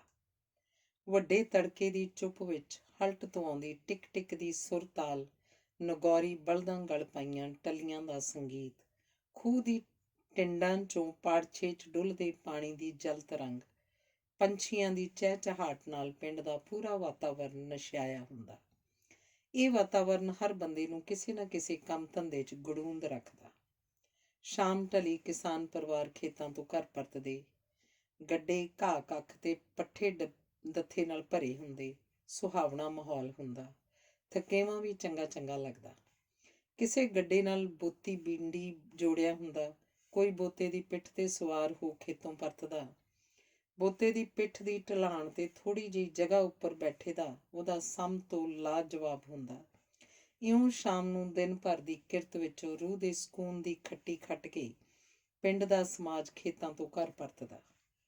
ਪਿੰਡ ਨੂੰ 3 ਪਾਸਿਆਂ ਤੋਂ ਸੁਨਹਿਰੀ ਰੇਤ ਦਾ ਵਰਦਾਨ ਮਿਲਿਆ ਸੀ। ਪਹਾੜ ਵਾਲਾ ਪਾਸਾ ਸਖਤ ਕਾਲੀ ਮਿੱਟੀ ਦਾ ਸੀ, ਜਿਹਦੇ ਕੁਝ ਹਿੱਸੇ ਵਿੱਚ ਕੱਲਰ ਤੇ ਸੇਮ ਸੀ। ਉਸ ਤੋਂ ਅੱਗੇ ਜਾ ਕੇ ਦਰਿਆ ਸਤਲੁਜ ਦਾ ਮੰਡ ਸੀ। ਇੱਥੇ ਸੰਘਣੀ ਕਾਹੀ, ਝਾੜੀਆਂ, ਦੱਬ, ਲੇਹ ਆਦਿ ਜ਼ੋਖਮ ਭਰਿਆ ਮੰਜ਼ਰ ਸੀ। ਇੱਥੇ ਖੇਤੀ ਕਰਨੀ ਸੌਖਾ ਤੇ ਫਾਇਦੇਮੰਦ ਕੰਮ ਨਹੀਂ ਸੀ। ਸਵੇਰ ਨੂੰ ਬਾਗੀ ਇਸ ਮੰਡ ਦਾ ਪਿੰਡ ਦਾ ਮਾਲ ਡੰਗਰ ਛੇੜ ਦਿੰਦੇ। ਸ਼ਾਮਾਂ ਨੂੰ ਪਸ਼ੂ ਕੁੱਖਾਂ ਕੱਢ ਕੇ ਘਰਾਂ ਨੂੰ ਪਰਤਦੇ। ਲਵੇਰੀਆਂ ਦੁੱਧ ਦੀਆਂ ਬਲਟੋਈਆਂ ਭਰ ਦਿੰਦੀਆਂ। ਵਰਖਾ ਰੁੱਤ ਬਰੂਹਾਂ ਤੇ ਹੁੰਦੀ ਤਾਂ ਪੂਰਾ ਪਿੰਡ, ਕੀ ਕਾਸ਼ਤਕਾਰ ਤੇ ਕੀ ਗੈਰ ਕਾਸ਼ਤਕਾਰ, ਮੂੰਗਫਲੀ ਦੀਆਂ ਗਿਰੀਆਂ ਕੱਢਣ 'ਚ ਮਸਰੂਫ ਹੋ ਜਾਂਦਾ। ਭਰਵੀਂ ਬਾਰਿਸ਼ ਪੈਣ ਤੇ ਪੋਰ ਨਾਲ ਗਿਰੀਆਂ ਰੇਤਲੀ ਭੂਏ ਵਿੱਚ ਗੇਰ ਦਿੱਤੀਆਂ ਜਾਂਦੀਆਂ।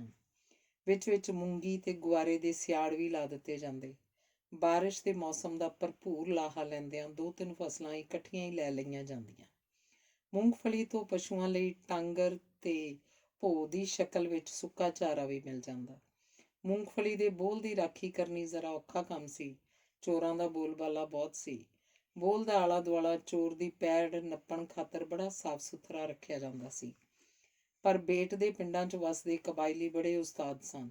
ਉਹ ਬੋਲ ਤੇ ਹੱਥ ਸਾਫ਼ ਕਰਕੇ ਜਾਂਦੇ ਸਨ ਤੇ ਖੁਰਾ ਖੋਜ ਵੀ ਮਿਟਾ ਜਾਂਦੇ ਸਨ। ਫਿਰ ਵੀ ਕੋਈ ਜਣਾ ਜੇਕਰ ਸ਼ੱਕ ਦੇ ਘੇਰੇ 'ਚ ਆ ਜਾਂਦਾ ਤਾਂ ਉਹਨੂੰ ਖੋਜੀ, ਜੋ ਉਹਨਾਂ ਦੇ ਭਾਈਚਾਰੇ ਦਾ ਬੰਦਾ ਹੀ ਹੋਇਆ ਕਰਦਾ ਸੀ, ਕਿਸੇ ਨਾ ਕਿਸੇ ਢੰਗ ਨਾਲ ਬਚਾ ਲਿਆ ਕਰਦਾ ਸੀ। ਇਉਂ ਮੂੰਗਫਲੀ ਦੇ ਕਾਸ਼ਤਕਾਰ ਇਸੇ 'ਚ ਹੀ ਸਿਆਣਪ ਸਮਝਦੇ ਸਨ ਕਿ ਆਪਣੇ ਬੋਲ ਦੀ ਰਾਖੀ ਖੁਦ ਹੀ ਕਰ ਲਈ ਜਾਏ। ਮੂੰਗਫਲੀ ਸਾਉਣੀ ਦੀ ਮੁੱਖ ਫਸਲ ਦੀ ਬਰਾਨੀ ਜ਼ਮੀਨਾਂ 'ਚ ਇਹਦੀ ਖੇਤੀ ਸੁਖਾਲੀ ਹੋ ਜਾਂਦੀ ਸੀ। ਇਹਨਾਂ ਜ਼ਮੀਨਾਂ 'ਚੋਂ ਮੂੰਗਫਲੀ ਪੁੱਟ ਕੇ ਜੌਂ, ਜਵੀ, ਮੱਕੀ, ਕਪਾਹ, ਕਮਾਦ ਤੇ ਹੋਰ ਕਈ ਫਸਲਾਂ ਦੀ ਖੇਤੀ ਕਰ ਲਈ ਜਾਂਦੀ। ਜੌਆਂ ਦੇ ਨਾਲ ਹੀ ਛੋਲੇ ਰਲਾ ਕੇ ਬੀਜ ਦਿੱਤੇ ਜਾਂਦੇ। ਪਿੰਡ ਵਿੱਚ ਮੱਕੀ, ਜਵਾਰ, ਬਾਜਰਾ, ਜੌਂ, ਛੋਲੇ, ਕਣਕ, ਕਪਾਹ, ਗੁੜ, ਗੰਨੇ ਲੋੜ ਜੋਗੇ ਪੈਦਾ ਕਰ ਲਏ ਜਾਂਦੇ। ਰੇਤਲੀ ਜ਼ਮੀਨ ਦੀ ਮਾਲਕੀ ਹੀ ਕਿਸੇ ਘਰ ਦੇ ਆਰਥਿਕ ਰੁਤਬੇ ਦਾ ਪੈਮਾਨਾ ਹੁੰਦੀ ਸੀ। ਮੁਰੱਬੇਬੰਦੀ ਵੇਲੇ ਰਸੂਖਵਾਨ ਪਰਿਵਾਰਾਂ ਨੇ ਇਹੋ ਜ਼ਮੀਨਾਂ ਆਪਣੇ ਨਾਂ ਪਵਾਉਣ ਨੂੰ ਤਰਜੀਹ ਦਿੱਤੀ ਸੀ। ਪਹਾੜ ਵੱਲ ਸਤਲੁਜ ਦੇ ਕੰਢੇ ਕੰਢੇ ਪਾਕਿਸਤਾਨੋਂ ਆਏ ਕਬਾਇਲੀਆਂ ਦੇ ਛੰਨਾ ਢਾਰਿਆਂ ਵਾਲੇ ਪਿੰਡ ਸਨ। ਦਰਿਆ ਲਾਗਲੀ ਹਜ਼ਾਰਾਂ ਏਕੜ ਭੂਏ ਵਿੱਚ ਇਹਨਾਂ ਪਿੰਡਾਂ ਦੇ ਲੋਕ ਮੱਝੀ ਗਾਈਂ ਪਾਲਦੇ ਸਨ ਤੇ ਝੋਟਿਆਂ ਨਾਲ ਗੁਜ਼ਾਰੇ ਜੋਗੀ ਖੇਤੀ ਕਰ ਲੈਂਦੇ ਸਨ। ਆਮ ਕਰਕੇ ਦੇਸੀ ਦਾਰੂ ਕੱਢ ਕੇ ਵੇਚਦੇ, ਗਲਾਂ 'ਚ ਦਾਰੂ ਦੀਆਂ ਟਿਊਬਾਂ ਪਾ ਕੇ ਭੌਂਦੇ ਰਹਿੰਦੇ। ਪੁਲਿਸ ਦਾ ਕਹਿਰ ਝੱਲਦੇ ਹੋਏ ਜਿਵੇਂ ਕਿਵੇਂ ਜੀਵਨ ਦੀ ਗੱਡੀ ਨੂੰ ਗਾਂਹ ਤੋਰੀ ਰੱਖਦੇ। ਡੰਗਰ ਚਾਰਦੇ ਤੇ ਦਾਰੂ ਢੋਂਦੇ।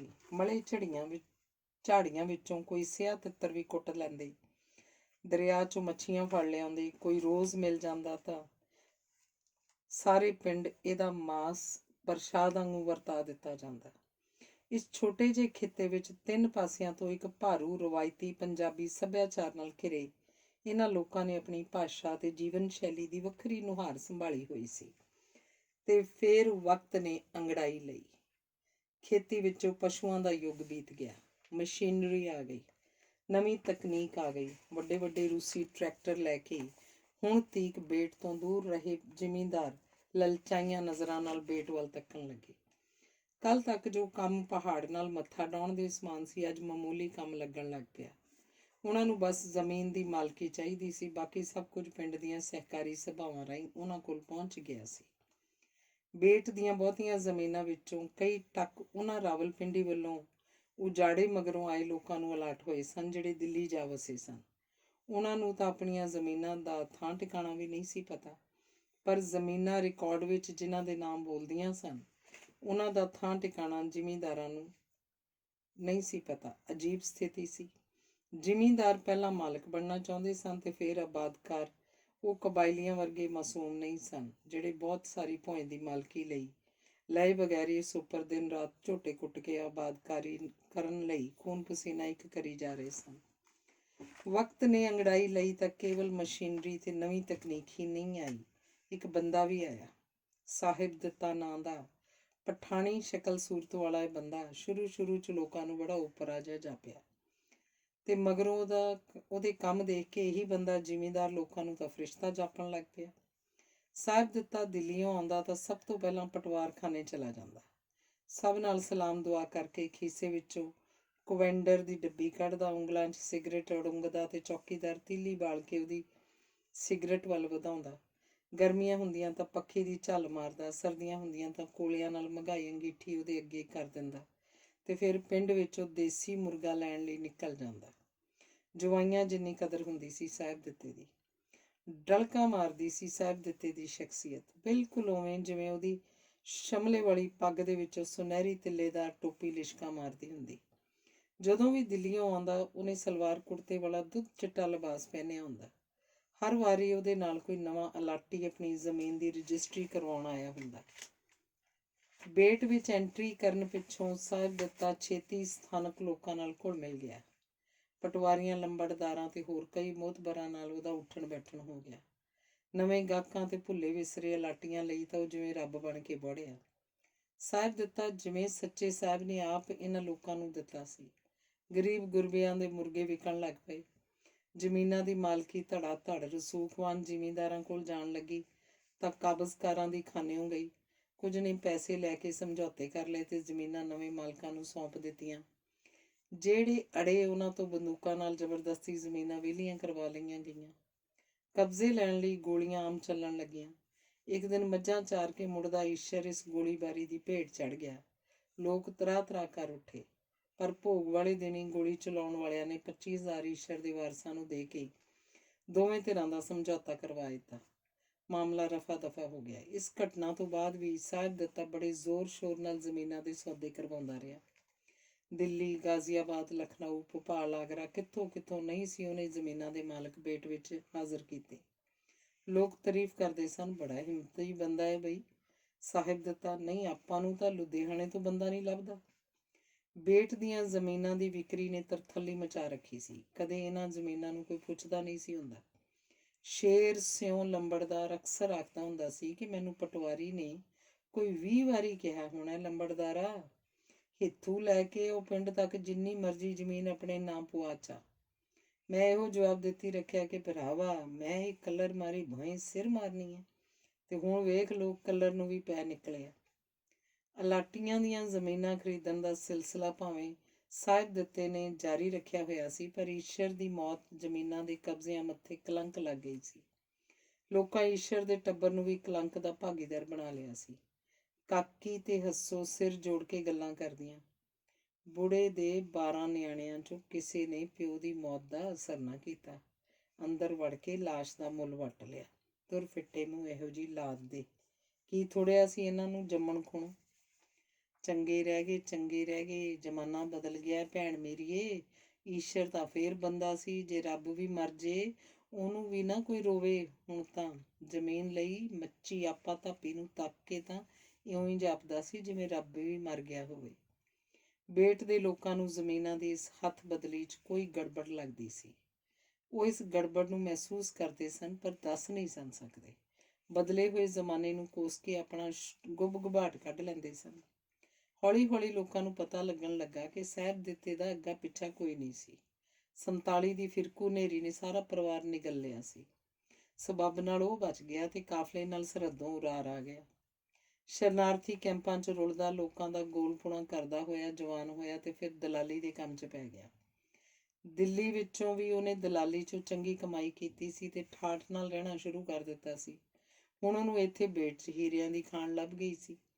ਦਲਾਲੀ 'ਚੋਂ ਚੰਗੇ ਪੈਸੇ ਬਣ ਰਹੇ ਸਨ। ਜ਼ਿਮੀਂਦਾਰਾਂ ਨੂੰ ਜਦੋਂ ਤੱਕ ਸਾਹਿਬ ਦਿੱਤੇ ਤੱਕ ਕੰਮ ਸੀ, ਉਦੋਂ ਤੱਕ ਉਹਨਾਂ ਨੇ ਉਹਨੂੰ ਜੇਬ ਨੂੰ ਹੱਥ ਨਾ ਲਾਉਣ ਦਿੱਤਾ। ਦਾਰੂ ਦੀਆਂ ਮਹਿਫਲਾਂ, ਮੁਰਗ ਮਸਾਲੇ, ਨਿੱਤ ਦਾ ਹੀ ਕੰਮ ਹੋ ਗਿਆ ਸੀ। ਆਪਣਾ ਕੰਮ ਕੱਢ ਕੇ ਜ਼ਿਮੀਂਦਾਰ ਸਾਹਿਬ ਦਿੱਤੇ ਤੋਂ ਨਾ ਕੇਵਲ ਕੰਨੀ ਕਤਰਾ ਗਏ ਸਨ, ਸਗੋਂ ਉਹਨੂੰ ਟਿੱਚਰਾਂ ਵੀ ਕਰਦੇ ਸਨ। ਅੱਗੋਂ ਸਾਹਿਬ ਦਿੱਤਾ ਖਸਿਆਨੀ ਜੀ ਹਾਸੀ ਹੱਸਦਾ ਉਹਨਾਂ ਨੂੰ ਆਖ ਕੇ ਆਪਣੇ ਮਨ ਨੂੰ ਧਰਵਾਸ ਦੇ ਲੈਂਦਾ। ਗਾਲਾਂ ਨੀਆਂ ਕੱਢ ਕੇ ਉਹ ਆਪਣੇ ਮਨ ਨੂੰ ਧਰਵਾਸ ਦੇ ਲੈਂਦਾ। ਉਹ ਦਿੱਲੀ ਜਾਣੋਂ ਹਟ ਗਿਆ ਸੀ, ਇੱਥੇ ਬੇਟ 'ਚ ਹੀ ਰਹਿਣ ਲੱਗ ਪਿਆ ਸੀ। ਜ਼ਮੀਨਾਂ ਦੀਆਂ ਲਾਟੀਆਂ ਕੋਲੋਂ ਹੋਣ ਵਾਲੀ ਵਿਕਰੀ ਦਾ ਅਮਲ ਲਗਭਗ ਮੁਕੰਮਲ ਹੋ ਗਿਆ ਸੀ ਤੇ ਇੱਧਰ ਸਾਹਿਬ ਦਿੱਤੇ ਦਾ ਬਗਲੇ ਵਰਗਾ ਲਿਬਾਸ ਵੀ ਮਟਮੈਲਾ ਹੋ ਗਿਆ ਸੀ। ਅੰਦਰੋਂ ਬਹੁਤ ਟੁੱਟ ਗਿਆ ਸੀ ਸਾਹਿਬ ਦਿੱਤਾ। ਪੈਲੀਆਂ ਦੇ ਸੌਦੇ ਦਾ ਬੜਾ ਚੁਣੌਤੀ ਭਰਿਆ ਕੰਮ ਉਹਨੇ ਨੇਪਰੇ ਚੜਾਇਆ ਸੀ, ਪਰ ਫਿਰ ਵੀ ਉਹ ਕਿਸੇ ਹੀਣਤਾ ਨਾਲ ਗ੍ਰਸਤ ਸੀ, ਜਿਵੇਂ ਉਹਨੇ ਕੋਈ ਗੁਨਾਹ ਕੀਤਾ ਹੋਵੇ। ਉਹ ਤਾਂ ਮੂੰਹੋਂ ਵੀ ਅਜਿਹੀਆਂ ਗੱਲਾਂ ਕਹਿਣ ਲੱਗ ਪਿਆ ਸੀ ਜਿਹੜੀਆਂ ਉਹਦੇ ਕੰਮ ਨੂੰ ਛੁਟਿਆਉਂਦੀਆਂ ਸਨ। ਕਿਸੇ ਨੇ ਉਹਨੂੰ ਤੁਰੇ ਜਾਂਦੇ ਨੂੰ ਛੇੜਿਆ। ਸਾਹਿਬ ਦਿੱਤਿਆ, ਦੇਖਾਂ ਬੇਟ ਦੇ ਖੇਤ ਕਿਵੇਂ ਫਲਦੇ ਐ, 30-30 ਕੁਇੰਟਲ ਝਾੜ ਦਿੰਦਾ ਝੋਨਾ। ਅੱਗੋਂ ਸਾਹਿਬ ਦਿੱਤਾ ਆਖਦਾ, ਆਹੋ ਫਲਦੇ ਹੀ ਹੁੰਦੇ ਆ ਬਈ ਉਹ ਖੇਤ ਜਿਨ੍ਹਾਂ 'ਚ ਲਹੂ ਡੁੱਲਿਆ ਹੋਵੇ। ਲਹੂ? ਕਿਹਦਾ ਲਹੂ? ਸਾਹਿਬ ਦਿੱਤਿਆ, ਤੇਰਾ ਦਿਮਾਗ ਤਾਂ ਨਹੀਂ ਹਿੱਲ ਗਿਆ? ਅਗਲਾ ਹੈਰਾਨ ਹੋ ਕੇ ਪੁੱਛਦਾ। ਈਸ਼ਰ ਸਿੰਘ ਦਾ ਲਹੂ ਨਹੀਂ ਡੁੱਲਿਆ ਤੇਰੇ ਸਾਹਮਣੇ ਐਸ ਭੋਏ ਤੇ? ਭੁੱਲ ਗਿਆ? ਹਾਂ ਸੱਚ, ਸਹੀ ਫਰਮਾਇਆ। ਆਖ ਅਗਲਾ ਸਾਹਿਬ ਦਿੱਤੇ ਦੀ ਹਾਮੀ ਭਰਦਾ। ਠੀਕ ਕਿਹਾ ਆਖ ਅੱਗੇ ਨਿਕਲ ਜਾਂਦਾ। ਮੈਲੇ ਕੁਚਾਲੇ ਕੱਪੜਿਆਂ 'ਚ ਸਾਹਿਬ ਦਿੱਤਾ ਪਿੰਡ ਦੀਆਂ ਗਲੀਆਂ 'ਚ ਠੇਡੇ ਖਾਂਦਾ ਫਿਰਦਾ। ਉਹਨੂੰ ਹਰ ਵੇਲੇ ਦਾਰੂ ਦੀ ਤਲਬ ਰਹਿੰਦੀ। ਕਾਕੀ, ਹੱਸੋ, ਹੈਬੋ ਵਰਗੀਆਂ ਜਨਾਨੀਆਂ ਉਹਦੇ ਤੇ ਰਹਿਮ ਕਰਦੀਆਂ, ਵਿਹੜੇ 'ਚ ਬਿਠਾ ਲੈਂਦੀਆਂ, ਰੋਟੀ ਟੁੱਕ ਖਵਾ ਦਿੰਦੀਆਂ। ਉਹ ਤਾਂ ਉਹਨੂੰ ਵੇਲੇ ਕੁ ਵੇਲੇ ਰਾਤ ਵੀ ਕਟਾ ਦਿੰਦੀਆਂ, ਖਾਸ ਕਰ ਉਦੋਂ ਜਦੋਂ ਆਪਣੇ ਕੋਠੇ 'ਚ ਜਾਣ ਜੋਗਾ ਨਹੀਂ ਸੀ ਰਹਿੰਦਾ। ਦਲਾਲੀ ਦਾ ਪੈਸਾ ਉਹਨੇ ਸ਼ਰਾਬ 'ਚ ਉਡਾ ਛੱਡਿਆ ਸੀ। ਪਹਿਲੀ ਪੀੜ੍ਹੀ ਦੇ ਵੱਡੇ ਵੱਡੇ ਟਰੈਕਟਰਾਂ ਨੇ ਬੇਟ ਦੀ ਸਖਤ ਭੌਂ ਨੂੰ ਪਲਟਾ ਕੇ ਆਪਣੀ ਭੂਮਿਕਾ ਨਿਭਾ ਦਿੱਤੀ ਤਾਂ ਬਹੁਤੇ ਜ਼ਿਮੀਂਦਾਰਾਂ ਨੇ ਟਰੈਕਟਰ ਅਗਾਂਹ ਕਬਾੜ 'ਚ ਵੇਚ ਦਿੱਤੇ। ਇਹਨਾਂ ਵਿੱਚੋਂ ਕੋਈ ਅਜੇ ਵੀ ਕਿਸੇ ਜ਼ਿਮੀਂਦਾਰ ਦੇ ਵਿਹੜੇ 'ਚ ਯਾਦਗਾਰ ਵਜੋਂ ਟਿਕਿਆ ਹੋਇਆ। ਮਸ਼ੀਨਰੀ ਦੀ ਦੂਜੀ ਪੀੜ੍ਹੀ ਨੇ ਢਾਏ ਵਾਲੀ ਰੇਤਲੀ ਜ਼ਮੀਨ ਨੂੰ ਵੀ ਰੇਤੇ ਤੋਂ ਮੁਕਤ ਕਰ ਦਿੱਤਾ ਤੇ ਭਾਦੋਂ ਦੇ ਮਹੀਨੇ ਪਿੰਡਾਂ ਵਿੱਚ ਦੱਖਣ ਵੱਲ ਜੋ ਮੂੰਗਫਲੀ ਦੇ ਫੁੱਲਾਂ ਦੀ ਪੀਲੀ ਚਾਦਰ ਵਿਛਦੀ ਹੁੰਦੀ ਸੀ, ਸਦਾ ਲਈ ਲੋਪ ਕਰ ਦਿੱਤੇ। ਨਵੇਂ ਟਰੈਕਟਰਾਂ ਦੀ ਘੂਕਰ ਸਵੇਰੇ ਸ਼ਾਮ ਪਿੰਡ ਵਿੱਚ ਚੁਫੇਰੇ ਗੂੰਜਦੀ ਰਹਿੰਦੀ ਸੀ।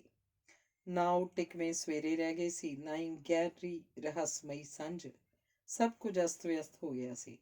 ਪਿੰਡ ਆਪਣੀ ਵਿਰਾਸਤੀ ਪਛਾਣ ਤੋਂ ਵੰਚਿਤ ਹੋ ਗਿਆ ਸੀ। ਇਹ ਕਦੇ ਝੋਨੇ ਉੱਪਰ ਛਿੜਕੀ ਜ਼ਹਿਰੀਲੀ ਕੀਟਨਾਸ਼ਕ ਦੇ ਅਸਰ ਹੇਠ ਹੁੰਦਾ ਤੇ ਕਦੇ ਪਰਾਲੀ ਦੇ ਧੂਏਂ 'ਚ ਗੁੰਮ ਹੋ ਜਾਂਦਾ।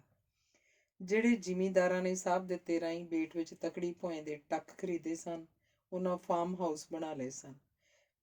ਇਹਨਾਂ ਵਿੱਚੋਂ ਕਈ ਮਹਿਲਨੁਮਾ ਸਨ।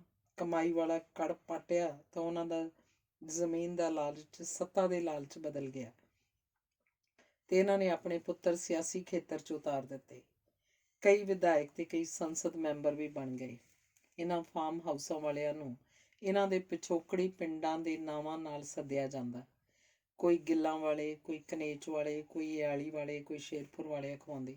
ਸਾਹਿਬ ਦਿੱਤੇ ਨੂੰ ਇਹਨਾਂ ਵਿਸਾਰ ਦਿੱਤਾ ਸੀ। ਇੱਕ ਦਿਨ ਰਾਤੀ ਸਾਹਿਬ ਦਿੱਤਾ ਡਿੱਗਦਾ ਢਹਿੰਦਾ ਆਇਆ। ਆਮ ਵਾਂਗ ਦਾਰੂ ਨਾਲ ਰੱਜਿਆ ਹੋਇਆ ਸੀ। ਕਾਕੀ ਦੇ ਵਿਹੜੇ 'ਚ ਡੱਠੀ ਮੰਜੀ ਤੇ ਢਹਿ ਪਿਆ, ਕੁਝ ਬੁੜਬੁੜਾ ਰਿਹਾ ਸੀ। ਕੀ ਕਹਿ ਰਿਹਾ ਸੀ ਕਿਸੇ ਨੇ ਕੋਈ ਧਿਆਨ ਨਾ ਦਿੱਤਾ,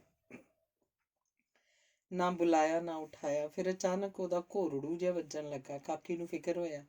ਬਾਕੀ ਟੱਬਰ ਆਪੋ ਆਪਣੀਆਂ ਮੰਜੀਆਂ ਤੇ ਘੂਕ ਸੁੱਤਾ ਪਿਆ ਸੀ। ਕਾਕੀ ਜਾਗੋ ਮਿੱਟੀ 'ਚ ਸਾਹਿਬ ਦਿੱਤੇ ਦੀ ਮੰਜੀ ਕੋਲ ਗਈ, ਉਹਨੂੰ ਹਲੂਣਿਆ। ਕਾਕੀ ਨੂੰ ਜਾਪਿਆ ਸਾਹਿਬ ਦਿੱਤਾ ਕਾਫੀ ਔਖਾ ਹੈ, ਬਸ ਪਲਾਂ ਦਾ ਪ੍ਰਾਹੁਣਾ ਹੈ। ਉਹਦੀਆਂ ਅੱਖਾਂ 'ਚੋਂ ਹੰਝੂ ਵਹਿ ਤੁਰੇ। ਸਾਹਿਬ ਦਿੱਤੇ ਨੂੰ ਬਾਹੋਂ ਫੜ ਉਹਨੇ ਭਰੇ ਮਨ ਨਾਲ ਪੁੱਛਿਆ, ਵੇ ਦਿੱਤਿਆ, ਵੇ ਮਿਲਣਾ ਕਿਸੇ ਨੂੰ? ਸਾਹਿਬ ਦਿੱਤੇ ਨੇ ਅੱਖਾਂ ਖੋਲੀਆਂ ਜਿਵੇਂ ਸੰਭਾਲਾ ਹੀ ਆਇਆ ਹੋਵੇ ਤੇ ਫਿਰ ਡੁੱਬਦੀ ਜੀ ਆਵਾਜ਼ 'ਚ ਬੋਲਿਆ, ਛਵੀਆਂ ਨਾਲ ਵੱਡੇ ਭਰਾਵਾਂ ਨੂੰ ਮਿਲਸਾਂ। ਤੇ ਇੰਨਾ ਕਹਿ ਉਹਦੀਆਂ ਅੱਖਾਂ ਖੁੱਲੀਆਂ ਹੀ ਰਹਿ ਗਈਆਂ। ਕਾਕੀ ਨੇ ਕੰਬਦੇ ਹੱਥਾਂ ਨਾਲ ਖੁੱਲੀਆਂ ਅੱਖਾਂ ਬੰਦ ਕਰ ਦਿੱਤੀਆਂ। ਅੰਦਰੋਂ ਮੈਲੀ ਜੀ ਇੱਕ ਚਾਦਰ ਲਿਆ ਕੇ ਉਹਦੇ ਮੁਰਦਾ ਦੇਹ ਨੂੰ ਇੰਜ ਢੱਕਿਆ ਜਿਵੇਂ ਉਹ ਸਾਹਿਬ ਦਿੱਤੇ ਨੂੰ ਸ਼ਰਧਾਂਜਲੀ ਭੇਟ ਕਰ ਰਹੀ ਹੋਵੇ। ਧੰਨਵਾਦ। ਅਗਲੀ ਕਹਾਣੀ ਹੈ ਭੋਲੇ ਅੰਦਰਲਾ ਮਰਦ। ਉਦੋਂ ਅਜੇ ਪੰਜਾਬ 'ਚ ਪ੍ਰਵਾਸੀ ਮਜ਼ਦੂਰਾਂ ਦੀ ਆਮਦ ਸ਼ੁਰੂ ਨਹੀਂ ਸੀ ਹੋਈ। ਫਿਰ ਵੀ ਅੱਸੂ ਕੱਤੇ ਦੇ ਮਹੀਨੇ ਪੰਜਾਬ ਵਿਚਲੇ ਮਜ਼ਦੂਰ ਹੀ ਪੰਜਾਬ ਅੰਦਰਲੇ ਉਹਨਾਂ ਇਲਾਕਿਆਂ 'ਚ ਅਸਥਾਈ ਤੌਰ ਤੇ ਪ੍ਰਵਾਸ ਕਰ ਜਾਂਦੇ ਸਨ, ਜਿੱਥੇ ਖੇਤਾਂ ਵਿੱਚ ਕਰਨ ਲਈ ਕੰਮ ਹੁੰਦਾ ਸੀ। ਢਾਹੇ ਦੇ ਇਲਾਕੇ 'ਚ ਜਿੱਥੇ ਹਜ਼ਾਰਾਂ ਏਕੜ ਭੋਇੰ 'ਚ ਮੂੰਗਫਲੀ ਦੀ ਕਾਸ਼ਤ ਕੀਤੀ ਜਾਂਦੀ ਸੀ, ਮਜ਼ਦੂਰਾਂ ਦੇ ਟੋਲੇ ਮੂੰਗਫਲੀ ਦੀ ਪੁਟਾਈ ਕਰਨ ਲਈ ਆਉਂਦੇ ਸਨ। ਸਾਡੇ ਪਿੰਡਾਂ ਵਿੱਚ ਵੀ ਕਈ ਵਰ੍ਹਿਆਂ ਤੋਂ ਇੱਕ ਟੋਲਾ ਇਸ ਕੰਮ ਆ ਰਿਹਾ ਸੀ। ਇਹਨਾਂ ਟੋਲਿਆਂ ਵਿੱਚੋਂ ਕਈ ਮਜ਼ਦੂਰ ਅਗਲੇ ਸਾਲ ਨਾ ਆਉਂਦੇ ਤੇ ਕਈ ਨਵੇਂ ਮਜ਼ਦੂਰ ਸ਼ਾਮਲ ਹੋ ਕੇ ਆ ਜਾਂਦੇ। ਪਿਛਲੇ ਸਾਲ ਤੋਂ ਭੋਲਾ ਨਾਂ ਦਾ ਮਜ਼ਦੂਰ ਇਸ ਟੋਲੇ 'ਚ ਹੀ ਆ ਰਿਹਾ ਸੀ। ਆਪਣੀ ਸੁਨੱਖੀ ਦਿੱਖ ਕਰਕੇ ਭੋਲਾ ਲੋਕਾਂ ਦੀ ਖਿੱਚ ਦਾ ਕੇਂਦਰ ਬਣਿਆ ਸੀ। ਪੌਣੇ 6 ਫੁੱਟ ਕੱਦ ਦਾ ਭੋਲਾ ਰੰਗ ਦਾ ਗੋਰਾ ਸੀ। ਉਹਦੇ ਮੱਥੇ ਉੱਪਰ ਖੱਬੇ ਪਾਸੇ ਚੰਨ ਖੁਣਵਾਇਆ ਹੋਇਆ ਸੀ। ਬਿਨਾਂ ਸੁਰਮੇ ਤੋਂ ਵੀ ਉਹਦੀਆਂ ਅੱਖਾਂ 'ਚ ਇਉਂ ਜਾਪਦਾ ਜਿਵੇਂ ਕਜਲੇ ਦੀ ਧਾਰ ਹੋਵੇ। ਇੱਕ ਦੰਦ ਸੁਨਹਿਰੀ ਰੰਗ ਦਾ ਸੀ। ਗਲੇ 'ਚ ਕਾਲੇ ਧਾਗੇ ਵਿੱਚ ਪਰੋ ਕੇ ਸੋਨੇ ਦੀ ਤਵੀਤੜੀ ਪਾਈ ਹੁੰਦੀ ਸੀ। ਲੋਕ ਇਹ ਵੀ ਆਖਦੇ ਹੁੰਦੇ ਸਨ ਕਿ ਭੋਲੇ ਨੂੰ ਦਿਹਾੜੀ ਬਰਾਬਰ ਦੀ ਹੀ ਦਿੱਤੀ ਜਾਂਦੀ ਹੈ, ਭਾਵੇਂ ਕੰਮ ਘੱਟ ਲਿਆ ਜਾਂਦਾ ਹੈ, ਤਾਂ ਕਿ ਉਹਦੀ ਸ਼ਾਨ 'ਚ ਕੋਈ ਫਰਕ ਨਾ ਆਵੇ। ਇਸੇ ਕਰਕੇ ਸ਼ਾਮ ਸਮੇਂ ਭੋਲਾ ਬਾਕੀ ਮਜ਼ਦੂਰਾਂ ਦੇ ਮੁਕਾਬਲੇ ਵੱਧ ਤਰੋ ਤਾਜ਼ਾ ਹੁੰਦਾ ਸੀ ਤੇ ਇੱਕ ਨਖਰੇ ਭਰੀ ਮੁਸਕਰਾਹਟ ਉਹਦੇ ਮੂੰਹ ਉੱਪਰ ਹਮੇਸ਼ਾ ਨੱਚਦੀ ਰਹਿੰਦੀ ਸੀ। ਭੋਲੇ ਦੇ ਮੂੰਹ ਉੱਪਰਲੀ ਸਦਾ ਬਹਾਰ ਮੁਸਕਰਾਹਟ ਬਾਰੇ ਫਿਕਰਾ ਵੀ ਲੋਕ ਬੋਲਿਆ ਕਰਦੇ ਸਨ। ਨਚਾਰ ਦੀ ਚਾਲ 'ਚ ਨਖਰਾ ਤੇ ਮੂੰਹ ਤੇ ਹਾਸਾ ਨਾ ਹੋਵੇ ਤਾਂ ਬਾਈਸਿਆਂ ਫਿਰ ਉਹ ਨਚਾਰ ਕਾਹਦਾ। ਸੋ ਲੋਕਾਂ ਦੇ ਮਾਪਦੰਡ ਨਾਲ ਵੀ ਭੋਲਾ ਇੱਕ ਠੀਕ ਨਚਾਰ ਸੀ। ਦਿਨ ਢਲੇ ਮਜ਼ਦੂਰ ਆਪਣੇ ਡੇਰੇ ਤੇ ਪਰਤਦੇ। ਉਦੋਂ ਲੋਕਾਂ ਦੀਆਂ ਮੋਟਰਾਂ ਉੱਪਰ ਕੋਠੀਆਂ ਨਹੀਂ ਸੀ ਛੱਤੀਆਂ ਹੁੰਦੀਆਂ, ਜਿਹੜੀਆਂ ਕਿ ਹੁਣ ਆਮ ਹਨ, ਜਿੱਥੇ ਪ੍ਰਵਾਸੀ ਮਜ਼ਦੂਰ ਕੰਮ ਦੇ ਦਿਨਾਂ 'ਚ ਆਪਣੀ ਰਿਹਾਇਸ਼ ਰੱਖਦੇ ਹਨ। ਮਜ਼ਦੂਰਾਂ ਦਾ ਇਹ ਟੋਲਾ ਪਿੰਡ 'ਚ ਬਣੇ ਮਜ਼ਾਰ ਤੇ ਆ ਟਿਕਾਣਾ ਮੱਲਦਾ ਸੀ। ਇੱਥੇ ਖੁੱਲ੍ਹੀ ਜਗ੍ਹਾ ਸੀ, ਨਲਕਾ ਲੱਗਿਆ ਸੀ। ਦਿਨ ਭਰ ਦੇ ਕੰਮ ਮਗਰੋਂ ਥੱਕੇ ਟੁੱਟੇ ਮਜ਼ਦੂਰ ਥੋੜ੍ਹਾ ਚਿਰ ਆਰਾਮ ਕਰਦੇ, ਨਲਕਾ ਗੇੜ ਕੇ ਨਹਾਉਂਦੇ ਧੋਂਦੇ, ਗਲ ਪਾਏ ਕੱਪੜਿਆਂ 'ਚੋਂ ਪਸੀਨਾ ਕੱਢ ਕੇ ਸੁੱਕਣੇ ਪਾ ਦਿੰਦੇ, ਧੋਤੇ ਹੋਏ ਕੱਪੜੇ ਪਾ ਲੈਂਦੇ। ਬਜ਼ੁਰਗ ਆਪਣੇ ਹੁੱਕੇ ਤਾਜ਼ੇ ਕਰਦੇ, ਗੱਭਰੂ ਬੀੜੀਆਂ ਸੁਲਗਾ ਲੈਂਦੇ। ਕਸ਼ ਖਿੱਚਦੇ ਹੋਏ ਉਹ ਕਈ ਸਾਰੇ ਕੰਮ ਕਰਦੇ। ਸਾਜ਼ਾਂ ਨੂੰ ਸਜਾ ਕੇ ਰੱਖਦੇ। ਪੇਟੀ ਤੇ ਤਬਲਾ ਹੀ ਮੁੱਖ ਸਾਜ਼ ਸਨ ਉਹਨਾਂ ਦੇ। ਗੈਸ ਜਗਾਉਂਦੇ ਤੇ ਬਾਂਸ ਗੱਡ ਕੇ ਉੱਪਰ ਬੰਨ੍ਹ ਦਿੰਦੇ। ਇੰਜ ਦੂਧੀਆ ਰੌਸ਼ਨੀ ਵਾਲਾ ਪੰਡਾਲ ਤਿਆਰ ਹੋ ਜਾਂਦਾ। ਮਜ਼ਦੂਰਾਂ ਦਾ ਇੱਕ ਟੋਲਾ ਨਵੀਂ ਭੂਮਿਕਾ ਨਿਭਾਉਣ ਲਈ ਦਰੀਆਂ ਵਿਛਾ ਕੇ ਉੱਪਰ ਸਾਜ਼ਾਂ ਨੂੰ ਸੁਰਚ ਕਰਨਾ ਸ਼ੁਰੂ ਕਰ ਦਿੰਦਾ। ਪਿੰਡ 'ਚ ਮਿਆਦੀ ਕਰਵਾ ਦਿੱਤੀ ਜਾਂਦੀ। ਬਾਗ 'ਚ ਨਕਲਾਂ ਲੱਗਣਗੀਆਂ, ਬਈਓ ਖਾਓ ਪੀਓ ਤੋਂ ਵਿਹਲੇ ਹੋ ਕੇ ਆ ਜਾਇਓ ਬਈਓ। ਜਵਾਕ ਤਾਂ ਮਿਆਦੀ ਸੁਣਦਿਆਂ ਹੀ ਬਾਗ ਨੂੰ ਵੀ ਹੀਰਾਂ ਘੱਤ ਤੁਰ ਪੈਂਦੇ। ਗੱਭਰੂ ਤੇ ਬਜ਼ੁਰਗ ਖਾਓ ਪੀਓ ਤੋਂ ਵਿਹਲੇ ਹੋ ਕੇ ਵੇਲ ਕਰਾਉਣ ਲਈ ਰੁਪਈਏ ਦੇ 5-4 ਨੋਟ ਜੇਬ 'ਚ ਪਾ ਕੇ ਘਰੋਂ ਨਿਕਲਦੇ। ਪੰਡਾਲ ਭਰਦਾ ਤਾਂ ਮਜ਼ਦੂਰਾਂ ਤੋਂ ਨਕਲੀਆਂ 'ਚ ਬਦਲਿਆ ਟੋਲਾ ਆਪਣੀ ਕਲਾ ਦਾ ਮੁਜ਼ਾਹਰਾ ਕਰਨਾ ਸ਼ੁਰੂ ਕਰ ਦਿੰਦਾ। ਭੋਲਾ ਤੀਵੀਆਂ ਵਾਲੇ ਲਿਬਾਸ 'ਚ ਖੂਬ ਫੱਬਦਾ ਸੀ। ਪੈਰਾਂ 'ਚ ਘੁੰਗਰੂ ਬੰਨ੍ਹ ਕੇ ਨੱਚਦਾ ਤਾਂ ਨੱਚ ਧਮਾਲਾਂ ਪਾ ਦਿੰਦਾ। ਕਜਲਾ ਮੁਹੱਬਤ ਵਾਲਾ ਗਵਈਏ ਗਾਉਂਦੇ ਤੇ ਭੋਲਾ ਮਿਲਦਾ ਫਿਰਦਾ। ਲੋਕ ਰੁਪਈਆ ਕੱਢ ਕੇ ਉੱਚਾ ਕਰਦੇ। ਭੋਲਾ ਭੱਜ ਕੇ ਉਵੇਂ ਜਿਵੇਂ ਰੁਪਈਆ ਫੜ ਲਿਆਉਂਦਾ ਤੇ ਰੁਪਈਆ ਦੇਣ ਵਾਲੇ ਦੇ ਨਾਂ ਦੀ ਵੇਲ ਕਰਾਉਂਦਾ। ਪੰਡਾਲ 'ਚ ਪਿੱਛਿਓਂ ਜਿਹੇ ਕਿਸੇ ਨੇ ਰੁਪਈਆ ਹੱਥ 'ਚ ਲੈ ਕੇ ਹੱਥ ਖੜਾ ਕੀਤਾ। ਇੱਥੇ ਮੁੰਡੀਰ ਕਾਫੀ ਚਮੜੀ ਹੋਈ ਸੀ। ਰੁਪਈਏ ਦੇ ਲਾਲਚ ਵਿੱਚ ਨੱਚਦਾ ਭੋਲਾ ਉੱਥੇ ਜਾ ਵੜਿਆ। ਮੁੰਡੀਰ 'ਚ ਘਿਰ ਗਿਆ ਤੇ ਗਵਈਆਂ ਦੀ ਟੋਲੀ ਨੂੰ ਦਿਖਾਈ ਵੀ ਨਾ ਦਿੱਤਾ ਕਿ ਉਹ ਕਿੱਥੇ ਹੈ। ਟੋਲੀ ਦੇ ਮੁਖੀ ਨੇ ਜਦੋਂ ਭੋਲਿਆ ਆਖ ਆਵਾਜ਼ਾਂ ਮਾਰੀਆਂ ਤਾਂ ਮੁੰਡੀਰ ਕੋਲੋਂ ਆਪਣੇ ਆਪ ਨੂੰ ਛਡਾਉਣ ਲਈ ਸੰਘਰਸ਼ ਕਰ ਰਿਹਾ ਸੀ ਤੇ ਨਾਲ ਹੀ ਆਖ ਰਿਹਾ ਸੀ, ਉਸਤਾਦ ਉਂਗਲਾਂ ਬੁੱਗੀਆਂ। ਭੋਲਿਆ ਨਿਕਲ ਆ ਹਿੰਮਤ ਕਰਕੇ। ਤੂੰ ਕੀ ਕਰਨ ਜਾਣਾ ਸੀ ਇਸ ਹਾਬੜੀ ਹੋਈ ਮੁੰਡੀਰ 'ਚ? ਆ ਜਾ ਮੇਰਾ ਮੱਲ, ਸਿੱਧਾ ਮੇਰੇ ਪਾਸ ਹੀ ਆ ਜਾ। ਭੋਲਾ ਉਸਤਾਦ ਕੋਲ ਚਲਾ ਗਿਆ। ਖਾੜਾ ਪੱਟਿਆ ਗਿਆ। ਸਿਆਣਿਆਂ ਨੇ ਮੁੰਡੀਰ ਨੂੰ ਲਾਹਣਤਾਂ ਪਾਈਆਂ। ਉਸਤਾਦ ਨੇ ਨੱਚਾਰ ਨੂੰ ਹੁਕਮ ਸੁਣਾਇਆ ਤੇ ਐਲਾਨ ਕੀਤਾ, ਭੋਲਿਆ ਆਪਣੇ ਕੱਪੜੇ ਬਦਲ ਲੈ ਓਏ, ਅੱਜ ਤੋਂ ਇਹ ਕੁੱਤਾ ਕੰਮ ਬੰਦ। ਪਹਿਲੀ ਵਾਰ ਉਸਤਾਦ ਨੇ ਕਲਾ ਨੂੰ ਕੁੱਤਾ ਕੰਮ ਕਿਹਾ ਸੀ। ਇਹ ਕਹਿੰਦਿਆਂ ਉਹਦੇ ਚਿਹਰੇ ਉੱਪਰ ਦੁੱਖ ਤੇ ਗਿਲੇ ਦੀਆਂ ਡੂੰਘੀਆਂ ਲਕੀਰਾਂ ਸਾਫ਼ ਦੇਖੀਆਂ ਜਾ ਸਕਦੀਆਂ ਸਨ। ਇਸ ਘਟਨਾ ਤੋਂ ਮਗਰੋਂ ਮਜ਼ਦੂਰ ਟੋਲੇ ਨੇ ਆਪਣੇ ਆਪ ਨੂੰ ਦਿਨ ਵੇਲੇ ਦੀ ਭੂਮਿਕਾ ਤੱਕ ਹੀ ਸੀਮਤ ਕਰ ਲਿਆ। ਮੂੰਗਫਲੀ ਦੀ ਪੁਟਾਈ ਗਹਾਈ ਦਾ ਸੀਜ਼ਨ ਲਾ ਕੇ ਆਪਣੀ ਪੱਕੀ ਰਿਹਾਇਸ਼ ਤੇ ਵਾਪਸ ਪਰਤ ਗਿਆ। ਮਜ਼ਦੂਰਾਂ ਦਾ ਇਹ ਟੋਲਾ ਪਰ ਭੋਲਾ ਨਾ ਪਰਤਿਆ। ਸਭ ਨੂੰ ਹੈਰਾਨੀ ਹੋਈ, ਜਦ ਕਿ ਸੋਚਿਆ ਤਾਂ ਇਹ ਜਾ ਰਿਹਾ ਸੀ ਕਿ ਉਹ ਸੀਜ਼ਨ ਦੇ ਅੱਧ ਵਿਚਾਲਿਓਂ ਹੀ ਪਰਤ ਜਾਏਗਾ। ਘਟਨਾ ਜੋ ਬਹੁਤ ਨਮੋਸ਼ੀ ਵਾਲੀ ਸੀ। ਨਕਲਾਂ ਵਾਲੀ ਘਟਨਾ ਤੋਂ ਬਾਅਦ ਸਵਰਨੇ ਮਹੰਤ ਦੀ ਨਜ਼ਰ ਭੋਲੇ ਉੱਪਰ ਟਿਕ ਗਈ। ਸਵਰਨਾ ਹੀਜੜਾ ਸੀ। 3-4 ਉਹਦੇ ਸਾਥੀ ਸਨ। ਪਿੰਡ ਵਿੱਚ ਹੀ ਕਾਫੀ ਦੇਰ ਤੋਂ ਰਹਿ ਰਹੇ ਸਨ। ਵਿਆਹ ਸ਼ਾਦੀ ਤੇ ਮੁੰਡਾ ਜੰਮਣ ਦੀ ਵਧਾਈ ਲੈਣ ਲਈ ਇਹ ਇਲਾਕਾ ਸਵਰਨੇ ਦੇ ਅਧਿਕਾਰ ਹੇਠ ਸੀ। ਸਵਰਨੇ ਦਾ ਹੀਜੜਿਆਂ ਵਾਲਾ ਪੂਰਾ ਦਬਦਬਾ ਸੀ। ਲੋਕ ਉਹ ਤੋਂ ਭੈ ਖਾਂਦੇ ਸਨ ਕਿ ਕਿਤੇ ਕੋਈ ਗਲਤ ਬੋਲਣਾ ਮੂੰਹੋਂ ਕੱਢ ਦੇਵੇ। ਸਵਰਨਾ ਨੱਚਣ ਦੇ ਕੰਮ ਤੋਂ ਵਿਹਲਾ ਹੋ ਕੇ ਆਪਣਾ ਕੋਈ ਬਦਲ ਲੱਭ ਰਿਹਾ ਸੀ ਤੇ ਭੋਲਾ ਇਸ ਪੱਖੋਂ ਉਹਨੂੰ ਆਪਣਾ ਢੁਕਵਾਂ ਬਦਲ ਨਜ਼ਰ ਆਉਂਦਾ ਸੀ। ਪਰ ਭੋਲਾ ਹੀਜੜਾ ਨਹੀਂ ਸੀ ਤੇ ਨਾ ਹੀ ਉਹਦੇ ਹਾਵ ਭਾਵ ਹੀਜੜਿਆਂ ਵਾਲੇ ਸਨ। ਖੈਰ ਫਿਰ ਵੀ ਸਵਰਨੇ ਨੇ ਆਪਣੀ ਕਿਸੇ ਗੁੱਝੀ ਰਾਜਨੀਤੀ ਅਧੀਨ ਭੋਲੇ ਨੂੰ ਆਪਣੀ ਟੋਲੀ 'ਚ ਰਲਾ ਲਿਆ। ਉਹਨੂੰ ਢੋਲਕੀ ਵਜਾਉਣ ਦਾ ਕੰਮ ਸੰਭਾਲਿਆ ਗਿਆ। ਬੀੜੀ ਸੁਲਘਾ ਕੇ ਉਹ ਸਵਰਨੇ ਦੇ ਮਗਰ ਹੋ ਤੁਰਦਾ ਤੇ ਸਵਰਨਾ ਹੱਥਾਂ ਨਾਲ ਹੀਜੜਿਆਂ ਵਾਲੀ ਤਾੜੀ ਵਜਾ ਕੇ ਜਿਸ ਘਰ ਮੁੰਡਾ ਜੰਮਿਆ ਹੁੰਦਾ ਜਾਂ ਨਵਾਂ ਵਿਆਹ ਹੋਇਆ ਹੁੰਦਾ ਵਧਾਈ ਵਧਾਈ ਆਖ ਇੱਕ ਤਰ੍ਹਾਂ ਨਾਲ ਧਾਵਾ ਹੀ ਬੋਲ ਦਿੰਦਾ। ਭੋਲਾ ਢੋਲਕੀ ਕੁੱਟਣ 'ਚ ਕੋਈ ਕਸਰ ਬਾਕੀ ਨਾ ਛੱਡਦਾ। ਮਨ ਚਾਹੀ ਵਧਾਈ ਲੈ ਕੇ ਹੀ ਸਵਰਨਾ ਖੁਸ਼ੀ ਵਾਲਾ ਘਰ ਛੱਡਦਾ। ਸਭ ਜਾਣਦੇ ਸਨ ਕਿ ਸਵਰਨੇ ਦੀ ਅੜੀ ਬਹੁਤ ਬੁਰੀ ਹੈ। ਇਸ ਲਈ ਜਿਹੋ ਜਿਹਾ ਸੂਟ, ਜਿਹੋ ਜਿਹੀ ਨਕਦੀ, ਜਿਹੋ ਜਿਹਾ ਕੋਈ ਗਹਿਣਾ ਉਹ ਮੰਗਦਾ ਲੋਕ ਦੇ ਛੱਡਦੇ। ਉਂਝ ਸਵਰਨਾ ਇਹ ਵੀ ਸਮਝਦਾ ਹੁੰਦਾ ਸੀ ਕਿ ਹਰ ਔਸਤ ਪਰਿਵਾਰ ਦੀ ਹੀਜੜਿਆਂ ਨੂੰ ਵਧਾਈ ਦੇਣ ਦੀ ਕਿੰਨੀ ਕੁ ਸਮਰੱਥਾ ਹੁੰਦੀ ਹੈ। ਇਸ ਲਈ ਮੰਗਾਂ ਨਿਰਧਾਰਤ ਕਰਨ ਲਈ ਇਸ ਸਮਰੱਥਾ ਦਾ ਖਿਆਲ ਜ਼ਰੂਰ ਰੱਖ ਲਿਆ ਜਾਂਦਾ ਸੀ ਤੇ ਕਈ ਵਾਰ ਜਿਹੋ ਜਿਹਾ ਪਰਿਵਾਰ ਹੁੰਦਾ ਸੀ ਉਹੋ ਜਿਹੀ ਵਧਾਈ ਪ੍ਰਵਾਨ ਕਰ ਲਈ ਜਾਂਦੀ ਸੀ। ਜਦੋਂ ਸਵਰਨੇ ਨੂੰ ਇਹ ਯਕੀਨ ਹੋ ਗਿਆ ਕਿ ਭੋਲਾ ਹੁਣ ਉਹਦੀ ਟੋਲੀ 'ਚ ਪੂਰੀ ਤਰ੍ਹਾਂ ਰਚ ਮਿਚ ਗਿਆ ਤਾਂ ਉਹਨੇ ਆਪਣੀ ਗੁੱਝੀ ਯੋਜਨਾ ਨੂੰ ਅਮਲੀ ਰੂਪ ਦੇ ਦਿੱਤਾ। ਭੋਲੇ ਦੀ ਇੰਦਰੀ ਕੱਟ ਦਿੱਤੀ ਗਈ। ਇੰਦਰੀ ਕੱਟ ਕੇ ਬੜੀ ਸਫਾਈ ਨਾਲ ਮੱਲਮ ਪੱਟੀ ਕਰ ਦਿੱਤੀ ਗਈ। ਇਹ ਸਾਰਾ ਕੰਮ ਇਸ ਢੰਗ ਨਾਲ ਕੀਤਾ ਗਿਆ ਕਿ ਭੋਲੇ ਨੂੰ ਪਤਾ ਵੀ ਨਾ ਲੱਗਾ। ਉਹਦੇ ਪੱਲੇ ਉਹਦਾ ਭਰਮ ਟੁੱਟਣ ਨਾਲ ਕਿ ਸਵਰਨੇ ਦੀ ਸਰਪ੍ਰਸਤੀ ਹੇਠ ਉਹ ਪੂਰੀ ਤਰ੍ਹਾਂ ਸੁਰੱਖਿਅਤ ਸੀ, ਅੰਤਾਂ ਦੀ ਨਿਰਾਸ਼ਾ ਪਈ। ਲੋਕਾਂ 'ਚ ਗੱਲ ਨਿਕਲ ਗਈ ਤੇ ਫਿਰ ਜਿੰਨੇ ਮੂੰਹ ਓਨੀਆਂ ਗੱਲਾਂ। ਕੋਈ ਕਹਿੰਦਾ ਕਿ ਭੋਲੇ ਨੂੰ ਸ਼ਰਾਬ ਨਾਲ ਟੁੰਨ ਕਰਕੇ ਕੰਮ ਕੀਤਾ ਗਿਆ, ਕੋਈ ਆਖੇ ਸ਼ਰਾਬ 'ਚ ਕੁਝ ਪਾ ਕੇ ਬੇਹੋਸ਼ ਕੀਤਾ ਗਿਆ ਤੇ ਫਿਰ ਸਵਰਨੇ ਨੇ ਆਪ ਉਸ ਤਰ੍ਹਾਂ ਨਾਲ ਸਾਰਾ ਕੰਮ ਤਮਾਮ ਕੀਤਾ। ਕੋਈ ਕਹਿੰਦਾ ਕਿਸੇ ਡਾਕਟਰ ਨਾਲ ਚੰਗੇ ਪੈਸਿਆਂ 'ਚ ਸੌਦਾ ਕਰਕੇ ਸਵਰਨੇ ਨੇ ਆਪਣੇ ਮਨ ਦੀ ਰੀਝ ਪੂਰੀ ਕੀਤੀ। ਖੈਰ ਸੱਚ ਕੀ ਸੀ ਕਿਸੇ ਨੂੰ ਕੁਝ ਨਹੀਂ ਸੀ ਪਤਾ। ਪਤਾ ਸੀ ਤਾਂ ਸਿਰਫ ਇਸ ਗੱਲ ਦਾ ਕਿ ਭੋਲਾ ਹੁਣ ਮਰਦ ਨਹੀਂ ਸੀ, ਉਹ ਹੁਣ ਹੀਜੜਾ ਹੋ ਗਿਆ ਸੀ ਤੇ ਸਵਰਨੇ ਦੀ ਥਾਂ ਲੈਣ ਵਾਲਾ ਸੀ। ਨਚਾਰ ਤਾਂ ਪਹਿਲਾਂ ਹੀ ਭੋਲਾ ਬੜਾ ਵਧੀਆ ਸੀ। ਹੀਜੜਾ ਬਣਨ ਤੋਂ ਮਗਰੋਂ ਉਹਦਾ ਅੰਦਾਜ਼ ਬਦਲ ਗਿਆ। ਉਹਦੇ ਨਾਚ ਹਰਕਤਾਂ ਤੇ ਹਾਵ ਭਾਵ ਦੀ ਸ਼ੈਲੀ ਹੀਜੜਿਆਂ ਵਾਲੀ ਹੋ ਗਈ। ਵਧਾਈ ਵਾਲੇ ਘਰ ਜਾ ਕੇ ਸਵਰਨਾ ਤਾਂ ਅੱਡੀ ਮਾਰ ਕੇ ਤਾੜੀ ਵਜਾਉਂਦਾ ਤੇ ਵਧਾਈ ਵਧਾਈ ਆਖ ਬੈਠ ਜਾਂਦਾ। ਬਾਕੀ ਕੰਮ ਭੋਲਾ ਹੀ ਕਰਦਾ। ਸਵਰਨਾ ਜਿਵੇਂ ਚਾਹੁੰਦਾ ਸੀ ਉਵੇਂ ਹੀ ਸਭ ਵਾਪਰ ਗਿਆ ਸੀ। ਭੋਲੇ ਦੇ ਸਿਰ ਤੇ ਸਵਰਨੇ ਨੂੰ ਆਰਾਮਦਾਰੀ ਦੀ ਜ਼ਿੰਦਗੀ ਜੀਣ ਦਾ ਮੌਕਾ ਮਿਲ ਗਿਆ।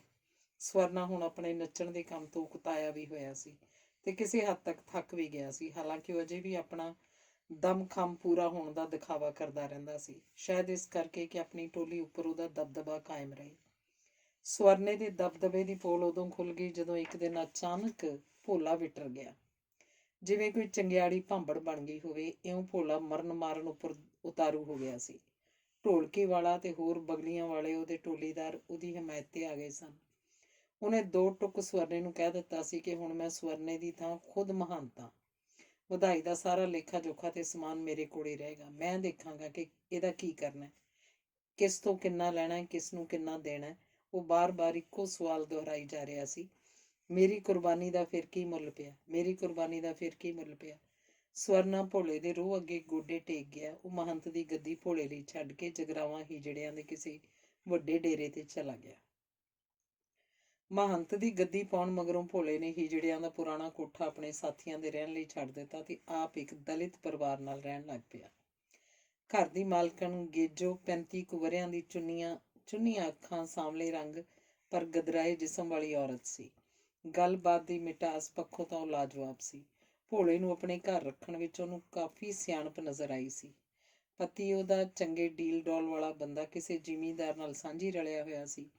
ਵਧਾਈ ਦਾ ਟੂਮ ਛੱਲਾ, ਲੀੜਾ ਲੱਤਾ, ਆਟਾ ਦਾਲ ਗੇਜੋ ਦੇ ਘਰ ਆਉਣ ਲੱਗਾ। ਨਕਦੀ ਵਿੱਚੋਂ ਬਹੁਤੇ ਪੈਸੇ ਟੋਲੀ ਵਿੱਚ ਵੰਡੇ ਜਾਂਦੇ, ਫਿਰ ਵੀ ਕੁਝ ਪੈਸੇ ਗੇਜੋ ਜੋਗੇ ਵੀ ਬਚ ਰਹਿੰਦੇ। ਗੇਜੋ ਦਾ ਕੋਈ ਲੰਮਾ ਚੌੜਾ ਪਰਿਵਾਰ ਨਹੀਂ ਸੀ, ਬਸ ਇੱਕ 8-9 ਵਰ੍ਹਿਆਂ ਦੀ ਕੁੜੀ ਸੀ। ਭੋਲੇ ਤੇ ਗੇਜੋ ਦੀ ਨੇੜਤਾ ਭਾਵੇਂ ਨਜ਼ਰ ਆਉਣ ਵਾਲੀ ਚੀਜ਼ ਸੀ, ਪਰ ਸ਼ੱਕ ਕਰਨ ਦਾ ਕੋਈ ਆਧਾਰ ਨਹੀਂ ਸੀ। ਇਹ ਆਧਾਰ ਸਵਰਨੇ ਨੇ ਖਤਮ ਕਰ ਦਿੱਤਾ ਸੀ। ਭੋਲਾ ਹੀਜੜਾ ਸੀ। ਜਿਸ ਦਿਨ ਗੇਜੋ ਆਪਣੀ ਕੁੜੀ ਨੂੰ ਲੈ ਕੇ ਭੋਲੇ ਨਾਲ ਉੱਧਲ ਗਈ, ਇਸ ਖਤਮ ਹੋਏ ਆਧਾਰ ਬਾਰੇ ਲੋਕਾਂ ਨੇ ਮੂੰਹ 'ਚ ਉਂਗਲਾਂ ਪਾ ਗੱਲਾਂ ਕੀਤੀਆਂ। ਸਭ ਹੈਰਾਨੀ ਨਾਲ ਇੱਕੋ ਗੱਲ ਕਹਿੰਦੇ, ਇਹ ਕੀ ਗੱਲ ਹੋਈ ਬਈ, ਇੱਕ ਹੀਜੜੇ ਨਾਲ? ਪਿੰਡ ਤੇ ਭਾਈਚਾਰੇ ਵਿੱਚੋਂ ਕਿਸੇ ਨੇ ਵੀ ਗੇਜੋ ਦੇ ਤੇ ਭੋਲੇ ਨੂੰ ਲੱਭ ਲਿਆਉਣ ਦੀ ਕੋਸ਼ਿਸ਼ ਨਾ ਕੀਤੀ। ਨਾਲੇ ਉਹ ਕਿਹੜਾ ਕਿਤੇ ਜਾ ਕੇ ਲੁਕੇ, ਜਗਰਾਵਾਂ ਹੀ ਜਾ ਵਸੇ ਸਨ। ਚਲੋ ਗੰਦੀ ਤੀਵੀਂ ਤੋਂ ਖਹਿੜਾ ਛੁੱਟਿਆ, ਕਹਿ ਕੇ ਗੇਜੋ ਦੇ ਪਤੀ ਨੇ ਸਬਰ ਦਾ ਘੁੱਟ ਭਰ ਲਿਆ। ਨਕਲਾਂ ਵਾਲਾ ਉਸਤਾਦ ਭੋਲੇ ਬਾਰੇ ਦੱਸਦਾ ਹੁੰਦਾ ਸੀ ਕਿ ਬਾਹਮਣਾਂ ਦਾ ਮੁੰਡਾ ਹੈ। ਇਹਦੀ ਮਾਂ ਇਹਦੇ ਨਸ਼ੇੜੀ ਪਿਓ ਤੋਂ ਦੁਖੀ ਹੋ ਕੇ ਕਿਸੇ ਜੱਟ ਨਾਲ ਉਧੜ ਗਈ ਸੀ ਤੇ ਇਹਨੂੰ ਦਰ-ਦਰ ਧੱਕੇ ਖਾਣ ਨੂੰ ਪਿੱਛੇ ਛੱਡ ਗਈ ਸੀ। ਪਿਓ ਨੇ ਵੀ ਕੀ ਕੋਈ ਜ਼ਿੰਮੇਵਾਰੀ ਨਿਭਾਉਣੀ ਸੀ। ਜ਼ਰਾ ਕੰਮਕਾਰ ਜੋਗਾ ਹੋਇਆ ਤਾਂ ਮੈਂ ਟੋਲੇ 'ਚ ਰਲਾ ਲਿਆ, ਨੱਚਣਾ ਸਿੱਖ ਗਿਆ ਤਾਂ ਮੈਨੂੰ ਤਸੱਲੀ ਹੋ ਗਈ ਕਿ ਹੁਣੇ ਆਪਣੀ ਆਈ ਚਲਾਈ ਜੋਗਾ ਹੋ ਗਿਆ। ਕਿਤੇ ਜੇ ਉਸ ਦਿਨ ਮੁੰਡੀਰ ਬਦਮਗਜ਼ੀ ਨਾ ਕਰਦੀ ਤਾਂ ਇਹਨੇ ਮੇਰੀ ਨਿਗਰਾਨੀ 'ਚ ਰਹਿਣਾ ਸੀ। ਪਰ ਆਖ ਕੇ ਉਹ ਚੁੱਪ ਵੱਟ ਲੈਂਦਾ ਸੀ, ਜਿਵੇਂ ਉਸ ਚੁੱਪ ਰਾਹੀਂ ਇਹ ਦਰਸਾਉਣਾ ਚਾਹੁੰਦਾ ਹੋਵੇ ਕਿ ਸਭ ਕੁਝ ਬੰਦੇ ਦੇ ਵੱਸ ਨਹੀਂ ਹੁੰਦਾ। ਵਕਤ ਦੇ ਲੰਮੇ ਅੰਤਰਾਲ ਵਿੱਚ ਬਹੁਤ ਕੁਝ ਭੁੱਲ ਭੁਲਾ ਜਾਂਦਾ ਹੈ। ਕਈ ਲੋਕ ਮੁੜ ਕਦੀ ਨਹੀਂ ਮਿਲਦੇ। ਜੀਵਨ ਦੇ ਅਨੇਕਾਂ ਰਾਹਾਂ 'ਚ ਬਹੁਤ ਸਾਰੇ ਅਜਿਹੇ ਰਾਹਾਂ ਤੇ ਅੱਗੇ ਵੱਧ ਜਾਂਦੇ ਹਨ ਜਿਹੜੇ ਰਾਹ ਉਹਨਾਂ ਦੇ ਜਾਣੂਆਂ ਦੇ ਰਾਹਾਂ ਤੋਂ ਕੋਹਾਂ ਦੂਰ ਚਲੇ ਜਾਂਦੇ ਹਨ। ਵਕਤ ਦੇ ਲੰਮੇ ਅੰਤਰਾਲ 'ਚ ਕਦੇ-ਕਦੇ ਮੈਨੂੰ ਭੋਲੇ ਦੀ ਯਾਦ ਆਈ ਤਾਂ ਮੈਂ ਇਹੋ ਸੋਚਿਆ ਕਿ ਹੁਣ ਉਹ ਕਦੇ ਨਹੀਂ ਮਿਲੇਗਾ। ਗੇਜੋ ਨੇ ਕੀ ਕੀਤਾ, ਕੀ ਪਤਾ ਕਿਸ ਤਰ੍ਹਾਂ ਦੀ ਸ਼ੈਲੀ 'ਚ ਉਹਦਾ ਜੀਵਨ ਢਾਲ ਦਿੱਤਾ ਹੋਵੇਗਾ। ਅਜਿਹੇ ਫੈਸਲੇ ਜਿਹੋ ਜਿਹੇ ਗੇਜੋ ਤੇ ਭੋਲੇ ਨੇ ਲਿਆ ਸੀ, ਲੈਣ ਵਾਲਿਆਂ ਦਾ ਭਵਿੱਖ ਹਮੇਸ਼ਾ ਡਾਵਾਂ-ਡੌਲ ਹੁੰਦਾ ਹੈ। ਇਹ ਮੇਰਾ ਪੱਕਾ ਵਿਸ਼ਵਾਸ ਸੀ। ਸਬੱਬ ਸੀ ਕਿ ਭੋਲਾ ਇੱਕ ਵਿਆਹ ਤੇ ਮਿਲ ਪਿਆ। ਵਿਆਹ ਵਾਲੇ ਘਰੋਂ ਮਹਿਮਾਨ ਬਣ ਕੇ ਆਇਆ ਹੋਇਆ ਸੀ। ਉਹਦੇ ਚਿਹਰੇ ਤੇ ਅੱਖਾਂ ਦੀ ਸ਼ੋਖੀ ਗਾਇਬ ਸੀ। ਸਰੀਰ ਭਾਰਾ ਹੋ ਗਿਆ ਸੀ। ਉਹ ਬੀੜੀ ਤੇ ਬੀੜੀ ਸੁਲਗਾਈ ਜਾਂਦਾ ਸੀ ਤੇ ਅੱਧ ਪੀਤੀ ਮਸਲ ਕੇ ਸੁੱਟ ਦਿੰਦਾ। ਇੱਕ ਦੰਦ ਉਵੇਂ ਜਿਵੇਂ ਸੁਨਹਿਰੀ ਸੀ, ਪਰ ਗਲ ਵਿੱਚ ਸੁਨਹਿਰੀ ਤਵੀਤੀ ਨਹੀਂ ਸੀ। ਉਹਦੇ ਨਾਲ ਇੱਕ ਦੋ ਹੋਰ ਬੰਦੇ ਵੀ ਸਨ। ਕੋਈ ਵੀ ਹੀਜੜਿਆਂ ਵਾਂਗ ਵਿਹਾਰ ਨਹੀਂ ਸੀ ਕਰਦਾ। ਘਰ ਵਾਲਿਆਂ ਨੇ ਉਹਨਾਂ ਅੱਗੇ ਪਕੌੜਿਆਂ ਵਾਲਾ ਥਾਲ ਤੇ ਦਾਰੂ ਦੀ ਬੋਤਲ ਮੁੱਕਣ ਨਹੀਂ ਦਿੱਤੀ। ਇਹ ਮੁੱਕਦੀ ਦੂਜੀ ਧਰ ਦਿੰਦੇ। ਮੈਂ ਆਪਣੀ ਢਾਣੀ ਚੋਂ ਖਿਸਕ ਕੇ ਭੋਲੇ ਦੀ ਟੋਲੀ ਵੱਲ ਵਧਿਆ ਤਾਂ ਮੇਰੇ ਦੋਸਤਾਂ ਨੂੰ ਕੁਝ ਹੈਰਾਨੀ ਜਿਹੀ ਹੋਈ। ਫਿਰ ਉਹ ਦਾਰੂ ਪੀਣ 'ਚ ਮਸਰੂਫ ਹੋ ਗਏ ਤੇ ਮੈਂ ਭੋਲੇ ਦਾ ਹਾਲ ਚਾਲ ਪੁੱਛਣ ਲਈ ਸੁਰਖਰੂ ਹੋ ਗਿਆ। ਆਪਣੇ ਪਿੰਡ ਦਾ ਨਾਂ ਦੱਸ ਕੇ ਮੈਂ ਭੋਲੇ ਨੂੰ ਪੁੱਛਿਆ, ਪਛਾਣਿਆ ਮੈਨੂੰ? ਉਹਨੇ ਥੋੜਾ ਸੋਚ ਕੇ ਜਿਵੇਂ ਦਿਮਾਗ ਤੇ ਬੋਝ ਪਾਇਆ ਹੋਵੇ ਕਿਹਾ, ਹਾਂ ਹਾਂ ਕਿਉਂ ਨਹੀਂ, ਤੂੰ ਪਾਰੋ ਦਾ ਮੁੰਡਾ ਨਹੀਂ, ਵਿਚਾਲੜਾ ਜਿਹੜਾ ਕਹਿੰਦੇ ਵਿਗੜ ਗਿਆ ਸੀ, ਕਾਮਰੇਟਾਂ 'ਚ ਬਹਿਣ ਉੱਠਣ ਲੱਗ ਗਿਆ ਸੀ, ਫਿਰ ਮਾਸਟਰ ਲੱਗ ਗਿਆ ਸੀ। ਹਾਂ ਉਹੀ ਆ ਭੋਲਿਆ। ਇਹ ਤੋਂ ਪਹਿਲਾਂ ਕਿ ਮੈਂ ਕੋਈ ਨਵਾਂ ਸਵਾਲ ਪੁੱਛਦਾ ਉਹਨੇ ਆਪ ਹੀ ਦੱਸਣਾ ਸ਼ੁਰੂ ਕਰਤਾ। ਗੇਜੋ ਤਾਂ ਤੈਨੂੰ ਪਤਾ ਗੁਜ਼ਰ ਗਈ ਸੀ। ਸ਼ੂਗਰ ਬਹੁਤ ਵੱਧ ਗਈ ਸੀ। ਕੁੜੀ ਉਹਦੀ ਮੈਂ ਵਿਆਹ ਦਿੱਤੀ ਸੀ। ਘਰ ਚੰਗਾ ਮਿਲ ਗਿਆ, ਸੁਖੀ ਵਸਦੀ ਆ ਆਪਦੇ ਘਰ। ਭੋਲਾ ਇਉਂ ਦੱਸ ਰਿਹਾ ਸੀ ਜਿਵੇਂ ਜੋ ਉਹਨੇ ਕੀਤਾ ਉਹਦੀ ਸਫਾਈ ਪੇਸ਼ ਕਰ ਰਿਹਾ ਹੋਵੇ। ਮੈਂ ਕੁਝ ਪਲ ਟਿਕ-ਟਿਕੀ ਲਾ ਕੇ ਭੋਲੇ ਵੱਲ ਵੇਖਦਾ ਰਿਹਾ ਤੇ ਸ਼ਾਇਦ ਉਹਨੇ ਮਹਿਸੂਸ ਕਰ ਲਿਆ ਕਿ ਮੇਰਾ ਅਸਲੀ ਸਵਾਲ ਮੇਰੇ ਬੁੱਲ੍ਹਾਂ ਤੇ ਆ ਕੇ ਅਟਕ ਜਾਂਦਾ ਹੈ। ਇਸ ਵਾਰ ਉਹ ਆਪ ਹੀ ਬੋਲ ਪਿਆ, ਮੈਨੂੰ ਪਤਾ ਹੈ ਤੂੰ ਕੀ ਪੁੱਛਣਾ ਚਾਹੁੰਦਾ ਮਾਟਰਾ। ਉਹਨਾਂ ਨੇ ਭੋਲੇ ਦਾ ਮਰਦਾਵਾਂ ਅੰਗੀ ਵੱਢਿਆ ਸੀ। ਪੂਰੇ ਭੋਲੇ ਨੂੰ ਤਾਂ ਨਹੀਂ ਸੀ ਵੱਢਿਆ। ਭੋਲੇ ਦੇ ਸਰੀਰ 'ਚ ਅਜੇ ਵੀ ਬਹੁਤ ਸਾਰਾ ਮਰਦ ਪਿਆ ਸੀ, ਹੁਣ ਵੀ ਪਿਆ। ਉਹ ਮੇਰਾ ਹੱਥ ਫੜ ਕੇ ਮੋਢਿਆਂ ਤੇ ਲੈ ਗਿਆ, ਫਿਰ ਥੱਲੇ ਢੂਈ ਤੇ ਫਿਰ ਉੱਥੋਂ ਘੁਮਾਉਂਦਾ ਹੋਇਆ ਛਾਤੀ ਤੇ ਲੈ ਗਿਆ, ਜਿੱਥੇ ਉਹਦਾ ਦਿਲ ਧੌਂਕਣੀ ਵਾਂਗ ਧੜਕ ਰਿਹਾ ਸੀ। ਦੇਖ ਮਾਸਟਰਾ, ਦੇਖ ਕਿੱਥੇ ਕਿੱਥੇ ਮਰਦ ਪਿਆ ਮੇਰੇ 'ਚ, ਦੇਖ। ਮੈਨੂੰ ਜਾਪਿਆ ਜਿਵੇਂ ਉਹ ਆਪਣਾ ਆਪ ਮੈਨੂੰ ਦਿਖਾ ਨਹੀਂ ਸੀ ਰਿਹਾ, ਆਪਣਾ ਆਪ ਕੋਹ ਰਿਹਾ ਸੀ, ਜਿਵੇਂ ਉਹਦੇ ਅੰਦਰ ਕੋਈ ਪ੍ਰੇਤ ਰੂਹ ਆ ਵੜੀ ਹੋਵੇ। ਧੰਨਵਾਦ। ਅਗਲੀ ਕਹਾਣੀ, ਕਾਮਰੇਡ ਨੱਥਾ ਸਿੰਘ ਪ੍ਰਾਪਰਟੀ ਡੀਲਰ। ਅਸਮਾਨ ਅਚਾਨਕ ਸੰਘਣੀ ਕਾਲੇ ਬੱਦਲਾਂ ਨਾਲ ਘਿਰ ਗਿਆ ਸੀ। ਕੁਝ ਠੰਡ ਵਰਤ ਗਈ ਸੀ। ਉਹਨਾਂ 'ਚੋਂ ਇੱਕ ਜਣਾ ਉੱਠਿਆ, ਵਾਟਰ ਕੂਲਰ ਵਿੱਚੋਂ ਗਲਾਸ ਪਾਣੀ ਦਾ ਭਰਿਆ, ਇੱਕੋ ਸਾਹੇ ਡੀਕ ਕੇ ਕਾਲੀ ਕਾਲੀ ਕਦਮ ਪੁੱਟਦਾ ਬਾਹਰ ਨੂੰ ਤੁਰ ਪਿਆ। ਇੱਕ ਦਰਖਤ ਹੇਠ ਖੜ ਕੇ ਉਹਨੇ ਆਪਣੀ ਕਰੜ ਬਰੜੀ ਖਿਚੜੀ ਦਾੜੀ ਵਿੱਚ ਹੱਥ ਮਾਰਿਆ, ਜਿਵੇਂ ਉਲਝੀ ਦਾੜੀ ਨੂੰ ਸੁਲਝਾ ਰਿਹਾ ਹੋਵੇ। ਸਿਰੋਂ ਡੱਬੀਦਾਰ ਸਾਫਾ ਉਤਾਰਿਆ ਤੇ ਆਪਣੇ ਚਿਹਰੇ ਨੂੰ ਪੂੰਝਿਆ, ਜਿਵੇਂ ਪਸੀਨਾ ਪੂੰਝ ਰਿਹਾ ਹੋਵੇ। ਹਾਲਾਂਕਿ ਉਹਨੂੰ ਪਸੀਨਾ ਆਇਆ ਨਹੀਂ ਸੀ। ਸਾਫਾ ਮੁੜ ਸਿਰ ਤੇ ਬੰਨਣ ਦੀ ਥਾਂ ਦਰਖਤ ਦੀ ਟਾਹਣੀ ਤੇ ਟਿਕਾ ਦਿੱਤਾ। ਜੇਬ 'ਚੋਂ ਬੀੜੀ ਕੱਢੀ, ਸੁਲਗਾਈ ਤੇ ਬੜੀ ਤੇਜ਼ੀ ਨਾਲ ਫੇਫੜਿਆਂ ਦਾ ਪੂਰਾ ਜ਼ੋਰ ਲਾ ਕੇ 2 ਕਸ਼ ਖਿੱਚੇ। ਬਚਦਾ ਟੁਕੜਾ ਜ਼ਮੀਨ ਤੇ ਸੁੱਟ ਕੇ ਪੈਰ ਨਾਲ ਮਸਲ ਦਿੱਤਾ। ਟਾਹਣੀ ਤੇ ਟਿਕਾਇਆ ਸਾਫਾ ਚੁੱਕਿਆ, ਫਿਰ ਚਿਹਰਾ ਪੂੰਝਿਆ ਤੇ ਲਾਪਰਵਾਹੀ ਜਿਹੀ ਨਾਲ ਸਿਰ ਤੇ ਵਲੇਟ ਕੇ ਵਸੀਕਾ ਨਵੀਸ ਦੇ ਖੋਖੇ 'ਚ ਆ ਵੜਿਆ, ਜਿੱਥੇ ਵਸੀਕਾ ਨਵੀਸ ਦੇ ਸਾਹਮਣੇ ਵਾਲੇ ਬੈਂਚ ਉੱਪਰ ਲਗਭਗ ਬਰਾਬਰ ਲੰਬਾਈ ਚੌੜਾਈ ਵਾਲਾ ਬੰਦਾ ਵਸੀਕਾ ਨਵੀਸ ਦੇ ਸਹਾਇਕ ਨਾਲ ਗੱਲਾਂ 'ਚ ਮਗਨ ਸੀ। ਪੱਕੇ ਰੰਗ ਦੇ ਇਸ ਬੰਦੇ ਨੇ ਚਿੱਟਾ ਕੁੜਤਾ ਪਜਾਮਾ ਪਾਇਆ ਹੋਇਆ ਸੀ ਤੇ ਗੂੜੇ ਨੀਲੇ ਰੰਗ ਦੀ ਪੱਗ ਬੰਨੀ ਹੋਈ ਸੀ। ਅੱਖਾਂ 'ਚ ਚਮਕ ਵੀ ਸੀ ਤੇ ਹਲਕਾ ਗੁਲਾਬੀ ਡੋਰਾ ਵੀ। ਉਹਨੇ ਅੱਧਾ ਬੈਂਚ ਮੱਲਿਆ ਹੋਇਆ ਸੀ ਤੇ ਬੜੇ ਫਖਰ ਨਾਲ ਆਪਣੀ ਜ਼ਮੀਨ ਤੋਂ ਮਿਲਦੇ ਚੋਖੇ ਮਾਮਲੇ ਦੀਆਂ ਗੱਲਾਂ ਵਸੀਕਾ ਨਵੀਸ ਨੂੰ ਦੱਸ ਰਿਹਾ ਸੀ। ਬਾਕੀ ਬਚਦੇ ਅੱਧੇ ਬੈਂਚ ਉੱਪਰ 3-4 ਕਿਸਾਨ ਬੈਠੇ ਹੋਏ ਸਨ। ਉਹਨਾਂ ਕਿਸਾਨਾਂ ਦੀ ਸ਼ਕਲ ਸੂਰਤ ਉਹਨਾਂ ਦੀ ਮੰਦਹਾਲੀ ਦੀ ਮੂੰਹ ਬੋਲਦੀ ਤਸਵੀਰ ਸੀ। ਕਿਹੜੀ ਰਮਾਇਣ ਖੋਲ ਕੇ ਬਹਿ ਗਿਆ ਹੈ ਪਾਲਾ ਸਿਆ, ਜਾ ਕੇ ਅਸ਼ਟਾਮ ਲੈ ਕੇ ਆ, ਵੇਲੇ ਨਾਲ ਵਿਹਲੇ ਹੋਈਏ ਕੰਮ ਤੋਂ। ਦੱਸ ਵੀ ਸਿਕੰਦਰ ਸਿਆ, ਕਿੰਨੇ ਦੇ ਲੱਗਣਗੇ ਅਸ਼ਟਾਮ? ਖਰੀਦਦਾਰ ਤੇ ਵੇਚਣ ਵਾਲਿਆਂ ਵਿਚਕਾਰ ਬੈਠੇ ਨੱਥਾ ਸਿੰਘ ਨੇ ਬਰਾਬਰ ਲੰਬਾਈ ਚੌੜਾਈ ਵਾਲੇ ਰੂਪਦਾਰ ਸਰਦਾਰ ਨੂੰ ਇਉਂ ਕਿਹਾ ਜਿਵੇਂ ਉਹਨੂੰ ਝੰਜੋੜ ਰਿਹਾ ਹੋਵੇ। ਸਿਕੰਦਰ ਸਿੰਘ ਇੱਕ ਨੰਬਰ ਦਾ ਵਸੀਕਾ ਨਵੀਸ ਸੀ। ਉਹਨੇ ਤੁਰੰਤ ਦੱਸ ਦਿੱਤਾ ਕਿ ਕਿੰਨੇ ਦੇ ਅਸ਼ਟਾਮ ਖਰੀਦਣੇ ਸਨ। ਪਾਲਾ ਸਿੰਘ ਅਸ਼ਟਾਮ ਫਰੋਸ਼ ਕੋਲੋਂ ਅਸ਼ਟਾਮ ਲੈਣ ਚਲਾ ਗਿਆ। ਖੋਖੇ 'ਚੋਂ ਕਿਸਾਨ ਬੈਠੇ ਰਹੇ, ਜਿਨ੍ਹਾਂ ਵਿੱਚੋਂ ਕਿਸੇ ਨੇ ਆਪਣਾ ਕਿੱਲਾ ਤੇ ਕਿਸੇ ਨੇ ਅੱਧਾ ਕਿੱਲਾ ਪਾਲਾ ਸਿੰਘ ਨੂੰ ਬੈਅ ਕਰਾਉਣਾ ਸੀ, ਜਾਂ ਫਿਰ ਨੱਥਾ ਸਿੰਘ ਜਿਹਨੇ ਇਹ ਸੌਦਾ ਸਿਰੇ ਚੜਾਇਆ ਸੀ। ਨੱਥਾ ਸਿੰਘ ਜੀ ਨੂੰ ਸਮਾਜ ਸੇਵਾ ਦੀ ਭਾਵਨਾ ਰੱਖਣ ਕਰਕੇ ਸਾਰੇ ਇਲਾਕੇ 'ਚ ਕਾਮਰੇਡ ਨੱਥਾ ਸਿੰਘ ਪ੍ਰਾਪਰਟੀ ਡੀਲਰ ਵਜੋਂ ਜਾਣਿਆ ਜਾਂਦਾ ਸੀ। ਕਿਸੇ ਸਮੇਂ ਉਹ ਕੇਵਲ ਸਮਾਜ ਸੇਵੀ ਹੀ ਸੀ। ਸਭ ਲੋਕਾਂ ਲਈ ਨਿਆਂ ਤੇ ਆਰਥਿਕ ਬਰਾਬਰੀ ਦੀ ਗੱਲ ਕਰਦਾ ਸੀ। ਇਸ ਲਈ ਕਾਮਰੇਡ ਨੱਥਾ ਸਿੰਘ ਅਖਵਾਉਣ ਲੱਗਾ। ਫਿਰ ਉਹਨੇ ਟੱਬਰ ਪਾਲਣ ਖਾਤਰ ਪ੍ਰਾਪਰਟੀਆਂ ਦੇ ਸੌਦੇ ਕਰਵਾਉਣ ਦਾ ਕਿੱਤਾ ਅਪਣਾ ਲਿਆ। ਇਸ ਤਰ੍ਹਾਂ ਉਹਦਾ ਪੂਰਾ ਨਾਂ ਜੋ ਲੋਕਾਂ ਦੀ ਜ਼ੁਬਾਨ ਤੇ ਚੜਿਆ, ਉਹ ਕਾਮਰੇਡ ਨੱਥਾ ਸਿੰਘ ਪ੍ਰਾਪਰਟੀ ਡੀਲਰ ਸੀ। ਤਕਰੀਬਨ 2 ਦਹਾਕਿਆਂ ਤੋਂ ਉਹਦੀ ਪਛਾਣ ਇਸੇ ਨਾਮ ਨਾਲ ਹੀ ਜੁੜੀ ਆ ਰਹੀ ਸੀ। ਅਰਜ਼ੀ ਨਵੀਸ ਨੇ ਕੱਚੀ ਇਬਾਰਤ ਤਿਆਰ ਕਰਕੇ ਸਭ ਧਿਰਾਂ ਨੂੰ ਪੜ੍ਹਾ ਸੁਣਾ ਦਿੱਤੀ। ਪਾਲਾ ਸਿੰਘ ਨੇ ਅਸ਼ਟਾਮ ਲੈ ਆਉਣੇ ਸਨ। ਨਵੀਂ ਤਕਨੀਕ ਨਾਲ ਅਸ਼ਟਾਮ ਪੇਪਰ ਉੱਪਰ ਕੰਪਿਊਟਰ ਰਾਹੀਂ ਪ੍ਰਿੰਟ ਲੈ ਲਿਆ ਜਾਣਾ ਸੀ। ਗਵਾਹੀਆਂ ਪੈ ਜਾਣੀਆਂ ਸਨ। ਨੰਬਰਦਾਰ ਸਮੇਤ ਸਾਰੇ ਸੰਬੰਧਿਤ ਬੰਦਿਆਂ ਦੇ ਦਸਤਖਤ ਹੋ ਜਾਣੇ ਸਨ। ਥੋੜੇ ਟੁੱਟੇ ਕਿਸਾਨਾਂ ਕੋਲੋਂ ਜ਼ਮੀਨ ਖੁੱਸ ਜਾਣੀ ਸੀ। ਪਾਲਾ ਸਿੰਘ ਦਾ ਖੇਤ ਉਹਦੇ ਸਰੀਰ ਵਾਂਗ ਹੀ ਹੋਰ ਫੈਲ ਜਾਣਾ ਸੀ। ਪਾਲਾ ਸਿੰਘ ਦੀ ਪ੍ਰਾਪਰਟੀ 'ਚ ਵਾਧਾ ਕਰ ਰਿਹਾ ਨੱਥਾ ਸਿੰਘ ਖੁਸ਼ ਸੀ ਕਿ ਉਹਨੇ ਇੱਕ ਵੱਕਾਰੀ ਸੌਦਾ ਸਿਰੇ ਚੜਾ ਲਿਆ ਸੀ। ਤਹਿਸੀਲਦਾਰ ਦੇ ਪੇਸ਼ ਹੋ ਕੇ ਜਦੋਂ ਪਾਲਾ ਸਿੰਘ ਤੇ ਨੱਥਾ ਸਿੰਘ ਖੁਸ਼ੀ-ਖੁਸ਼ੀ ਪਰਤ ਰਹੇ ਸਨ, ਤਾਂ ਬਾਹਰ ਆਉਂਦਿਆਂ ਨੱਥਾ ਸਿੰਘ ਦਾ ਧਿਆਨ ਕਿਸਾਨਾਂ ਦੇ ਉਤਰੇ ਚਿਹਰਿਆਂ ਵੱਲ ਗਿਆ। ਉਹਦੇ ਦਿਲ ਨੂੰ ਜਿਵੇਂ ਕੋਈ ਧੱਕਾ ਜਿਹਾ ਲੱਗਾ ਹੋਵੇ। ਪਾਲਾ ਸਿੰਘ ਵੱਲ ਘੁੰਮਦਿਆਂ ਉਹਨੇ ਤੁਰੰਤ ਕਿਹਾ, ਜਾ ਪਾਲਾ ਸਿਆ, 2 ਬੋਤਲਾਂ ਸੰਤਰੇ ਦੀਆਂ ਫੜ ਲਿਆ। 2-2 ਹਾੜੇ ਲਾਈਏ, ਦਾਲ ਫੁਲਕਾ ਵੀ ਛਕੀਏ। ਮੈਂ ਇਹਨਾਂ ਨੂੰ ਲੈ ਕੇ ਪੰਡਤਾਂ ਦੇ ਢਾਬੇ ਤੇ ਚੱਲਦਾ। ਜ਼ਮੀਨੀ ਸੌਦਿਆਂ ਰਾਹੀਂ ਮਾਮਲਿਆਂ ਨੂੰ ਨਿਪਟਾਉਣ ਤੇ ਮਾਮਲਿਆਂ ਨੂੰ ਹੱਲ ਕਰਨ 'ਚ ਨੱਥਾ ਸਿੰਘ ਬੇਹੱਦ ਮਾਹਰ ਸੀ। 2 ਘੁੱਟ ਦਾਰੂ ਪੀ ਕੇ ਉਹ ਮਨ ਹੀ ਮਨ ਇਸ ਗੱਲੋਂ ਖੁਸ਼ ਹੁੰਦਾ ਸੀ ਕਿ ਉਹਨੇ ਇੱਕ ਤੀਰ ਨਾਲ ਕਿੰਨੇ ਨਿਸ਼ਾਨੇ ਫੁੰਡ ਲਏ ਸਨ। 1% ਕਮਿਸ਼ਨ ਤਾਂ ਉਹਦਾ ਖਰਾ ਹੁੰਦਾ ਸੀ। ਪਾਲਾ ਸਿੰਘ ਵਰਗਿਆਂ ਦੀ ਉਹ ਜ਼ਮੀਨੀ ਮਾਲਕੀ ਦੀ ਭੁੱਖ ਨੂੰ ਤ੍ਰਿਪਤ ਕਰ ਦਿੰਦਾ ਸੀ। ਥੋੜੇ ਟੁੱਟੇ ਕਿਸਾਨਾਂ ਨੂੰ ਜ਼ਮੀਨ ਵੇਚ ਕੇ ਕਰਜ਼ੇ ਤੋਂ ਮੁਕਤੀ ਮਿਲ ਜਾਂਦੀ ਸੀ। ਉਹ ਆਪਣੀਆਂ ਲਿਮਟਾਂ ਮੋੜ ਕੇ ਦੁਬਾਰਾ ਚੁੱਕ ਲੈਂਦੇ ਸਨ।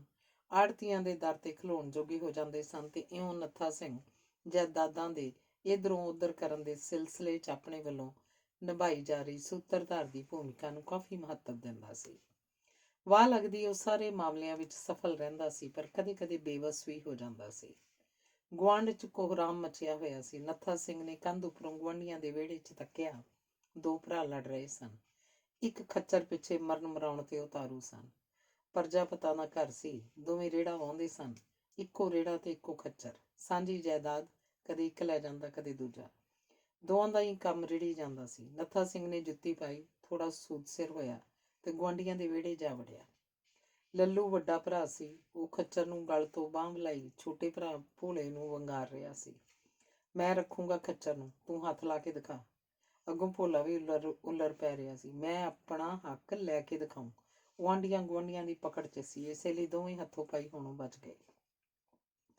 ਉਹਨਾਂ ਦੀ ਮਾਂ ਨੇ ਨੱਥਾ ਸਿੰਘ ਕੋਲ ਤਰਲਾ ਮਾਰਿਆ, ਭਾਈਆ ਜੀ ਤੁਸੀਂ ਕੁਝ ਕਰੋ। ਨੱਥਾ ਸਿੰਘ ਨੇ ਪਲ ਭਰ ਸੋਚਿਆ, ਫਿਰ ਦੋਹਾਂ ਨੂੰ ਸੁਣਾ ਕੇ ਕਿਹਾ, ਮੁੰਡਿਓ ਹੋਸ਼ ਕਰੋ। ਖੱਚਰ ਨੂੰ ਵੱਢ ਕੇ 2 ਹਿੱਸੇ ਦਾ ਕਰ ਨਹੀਂ ਸਕਦੇ। ਇੱਕ ਜਣਾ ਹੀ ਰੱਖੇਗਾ ਇਹਨੂੰ। ਜੇ ਇਹਦਾ ਮੁੱਲ ਵੀ ਪਾ ਲਈਏ ਤਾਂ ਵੀ ਤੁਹਾਡੇ 'ਚੋਂ ਦੂਜੇ ਨੂੰ ਅੱਧ ਦੇਣ ਵਾਲਾ ਕੋਈ ਨਹੀਂ ਦਿਸਦਾ। ਮੈਨੂੰ ਪਤਾ ਤੁਹਾਡੇ ਕੋਲ ਹੈ ਨਹੀਂ ਕੁਝ ਦੇਣ ਲੈਣ ਨੂੰ। ਸਿਆਣੇ ਬਣੋ, ਲੜਾਈ ਛੱਡੋ। ਜਿੰਨਾ ਚਿਰ ਰਲ ਕੇ ਰੇੜਾ ਰਿੜਦਾ ਰੇੜੀ ਚੱਲੋ। ਪਰ ਲੱਲੂ ਤੇ ਕੋਈ ਅਸਰ ਨਾ ਹੋਇਆ। ਇੱਕ ਕੋੜੀ ਫੜੀ ਸੀ ਉਹਨੇ ਖੱਚਰ ਮੈਂ ਹੀ ਰੱਖੂ, ਨਾ ਕੁਝ ਦੇਣਾ ਨਾ ਕੁਝ ਲੈਣਾ। ਭੋਲਾ ਆਪਣੀ ਥਾਂ ਦੁਹਰਾਉਂਦਾ ਰਿਹਾ, ਲੈ ਕੇ ਦਿਖਾਉਂ। ਨੱਥੇ ਦੀਆਂ ਦਲੀਲਾਂ ਦਾ ਕੋਈ ਸਿੱਟਾ ਨਾ ਨਿਕਲਿਆ। ਜਾਇਦਾਦਾਂ ਦੀ ਇਹੋ ਜਿਹੀ ਕਿਸਮ ਤੇ ਇਹੋ ਜਿਹੀਆਂ ਪਾਰਟੀਆਂ ਵਿੱਚ ਨੱਥਾ ਸਿੰਘ ਦਾ ਦਖਲ ਲਗਭਗ 100% ਬੇਸਿੱਟਾ ਹੀ ਰਹਿੰਦਾ ਸੀ। ਇਸ ਲਈ ਉਹ ਆਪਣੇ ਦਖਲ ਲਈ ਜ਼ਮੀਨਾਂ ਤੇ ਪਲਾਟਾਂ ਦੇ ਸੌਦਿਆਂ ਨੂੰ ਹੀ ਤਰਜੀਹ ਦਿੰਦਾ ਸੀ। ਇਹਨਾਂ ਦੋਵਾਂ ਵਿੱਚੋਂ ਵੀ ਖੇਤੀ ਲਾਇਕ ਜ਼ਮੀਨਾਂ ਨੂੰ ਖਰੀਦੋ ਫਰੋਖਤ ਦੇ ਮਾਮਲੇ 'ਚ ਨੱਥਾ ਸਿੰਘ ਦੀਆਂ ਸੇਵਾਵਾਂ ਦੀ ਲੋੜ ਪੈਂਦੀ ਸੀ। ਜ਼ਿਆਦਾਤਰ ਸੌਦੇ ਉਹ ਸਿਰੇ ਚੜਾ ਹੀ ਲੈਂਦਾ ਸੀ। ਜੇਕਰ ਕੋਈ ਸੌਦਾ ਅੜ ਜਾਂਦਾ ਤਾਂ ਹੱਸ ਕੇ ਪਾਰਟੀਆਂ ਨੂੰ ਕਹਿ ਛੱਡਦਾ, ਲੱਲੂ ਫੜ ਗਿਆ ਅੜੀ, ਗੱਲ ਉੱਥੇ ਦੀ ਉੱਥੇ ਖੜੀ। ਨੱਥਾ ਸਿੰਘ ਦਾ ਦਲਾਲੀ ਦਾ ਕਾਰੋਬਾਰ ਜਦ ਸਿਖਰ ਤੇ ਪਹੁੰਚ ਗਿਆ ਸੀ ਤਾਂ ਉਹਦੇ ਕੋਲ ਪਹਿਲਾਂ ਵਾਂਗ ਕਿਸੇ ਗਰੀਬ ਗੁਰਬੇ ਦੀ ਬਾਂਹ ਫੜਨ ਦਾ ਸਮਾਂ ਨਹੀਂ ਸੀ। ਹੁਣ ਉਹ ਲੋੜਵੰਦਾਂ ਦੀ ਸਹਾਇਤਾ ਕਰਨ ਵਾਲੀਆਂ ਸਵੈ ਸੇਵੀ ਸੰਸਥਾਵਾਂ ਨੂੰ ਸਹਾਇਤਾ ਰਾਸ਼ੀ ਜਾਂ ਫਿਰ ਸਮਾਨ ਭਿਜਵਾ ਦਿੰਦਾ ਸੀ। ਲੋੜਵੰਦ ਵਿਦਿਆਰਥੀਆਂ ਲਈ ਸਕੂਲ ਮੁਖੀਆਂ ਨੂੰ ਪੈਸੇ ਭੇਜ ਦਿੰਦਾ। ਪੀਰਾਂ ਦੇ ਮੇਲੇ ਤੇ ਚੌਲਾਂ ਦੀ ਦੇਗ ਲਈ ਦਾਨ ਦੇ ਦਿੰਦਾ। ਸ਼ਹਿਰ ਦੇ ਅਨਾਥ ਆਸ਼ਰਮਾਂ ਨੂੰ ਨਕਦੀ ਭੇਜਦਾ। ਸ਼ਹਿਰ ਦੀ ਗਊਸ਼ਾਲਾ ਲਈ ਤੂੜੀ ਦੀਆਂ ਤੇ ਹਰੇ ਚਾਰੇ ਦੀਆਂ ਟਰਾਲੀਆਂ ਭੇਜਦਾ। ਇੰਜ ਕਰਦਿਆਂ ਉਹਨੂੰ ਮਹਿਸੂਸ ਹੁੰਦਾ ਕਿ ਉਹਦੇ ਅੰਦਰ ਹਾਲੇ ਲੋਕ ਭਲਾਈ ਦਾ ਜਜ਼ਬਾ ਜਿੰਦਾ ਹੈ।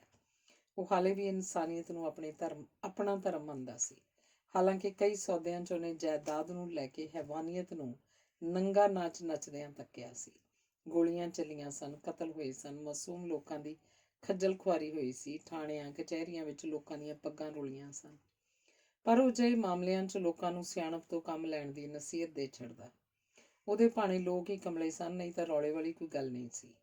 ਕਦੇ ਕਦੇ ਉਹਦੇ ਮਨ 'ਚ ਇੱਕ ਸਵਾਲ ਜ਼ੋਰਦਾਰ ਤਰੀਕੇ ਨਾਲ ਉੱਭਰਦਾ ਤੇ ਉਹ ਆਪਣੇ ਆਪ ਨੂੰ ਹੀ ਇਹ ਸਵਾਲ ਕਰਦਾ, ਨਹੀਂ ਯਾਰ ਨੱਥਾ ਸਿਆਂ, ਲੋਕ ਏਡੇ ਵੀ ਕਮਲੇ ਨਹੀਂ ਹਨ ਜਿੰਨੇ ਸਮਝ ਲਏ ਜਾਂਦੇ ਹਨ। ਨੱਥਾ ਸਿੰਘ ਦੀ ਕੋਸ਼ਿਸ਼ ਰਹਿੰਦੀ ਸੀ ਕਿ ਝਗੜਿਆਂ ਤੋਂ ਦੂਰ ਹੀ ਰਿਹਾ ਜਾਵੇ, ਪਰ ਉਹ ਹੌਲੀ ਹੌਲੀ ਝਗੜਿਆਂ ਨੂੰ ਆਮ ਚੀਜ਼ਾਂ ਵਾਂਗ ਹੀ ਸਮਝਣ ਲੱਗ ਪਿਆ। ਉਹਨੂੰ ਜਾਪਿਆ ਕਿ ਝਗੜਿਆਂ ਤੋਂ ਦੂਰ ਰਹਿਣ ਦਾ ਮਤਲਬ ਹੋਏਗਾ ਜ਼ਮੀਨੀ ਸੌਦਿਆਂ ਤੋਂ ਦੂਰ ਹੋ ਜਾਣਾ, ਤੇ ਜ਼ਮੀਨੀ ਸੌਦਿਆਂ ਤੋਂ ਦੂਰ ਹੋਣ ਦਾ ਅਰਥ ਧੰਦੇ ਦਾ ਚੌਪਟ ਹੋ ਜਾਣਾ। ਇਹ ਸੋਚ ਕੇ ਉਹਨੇ ਕੁਝ ਜ਼ੋਖਮ ਉਠਾਉਣੇ ਵੀ ਸ਼ੁਰੂ ਕਰ ਦਿੱਤੇ। ਇੱਕ ਸੌਦੇ 'ਚ ਡਾਂਗਾਂ ਚੱਲ ਗਈਆਂ, 751 ਦੇ ਪਰਚੇ ਹੋ ਗਏ।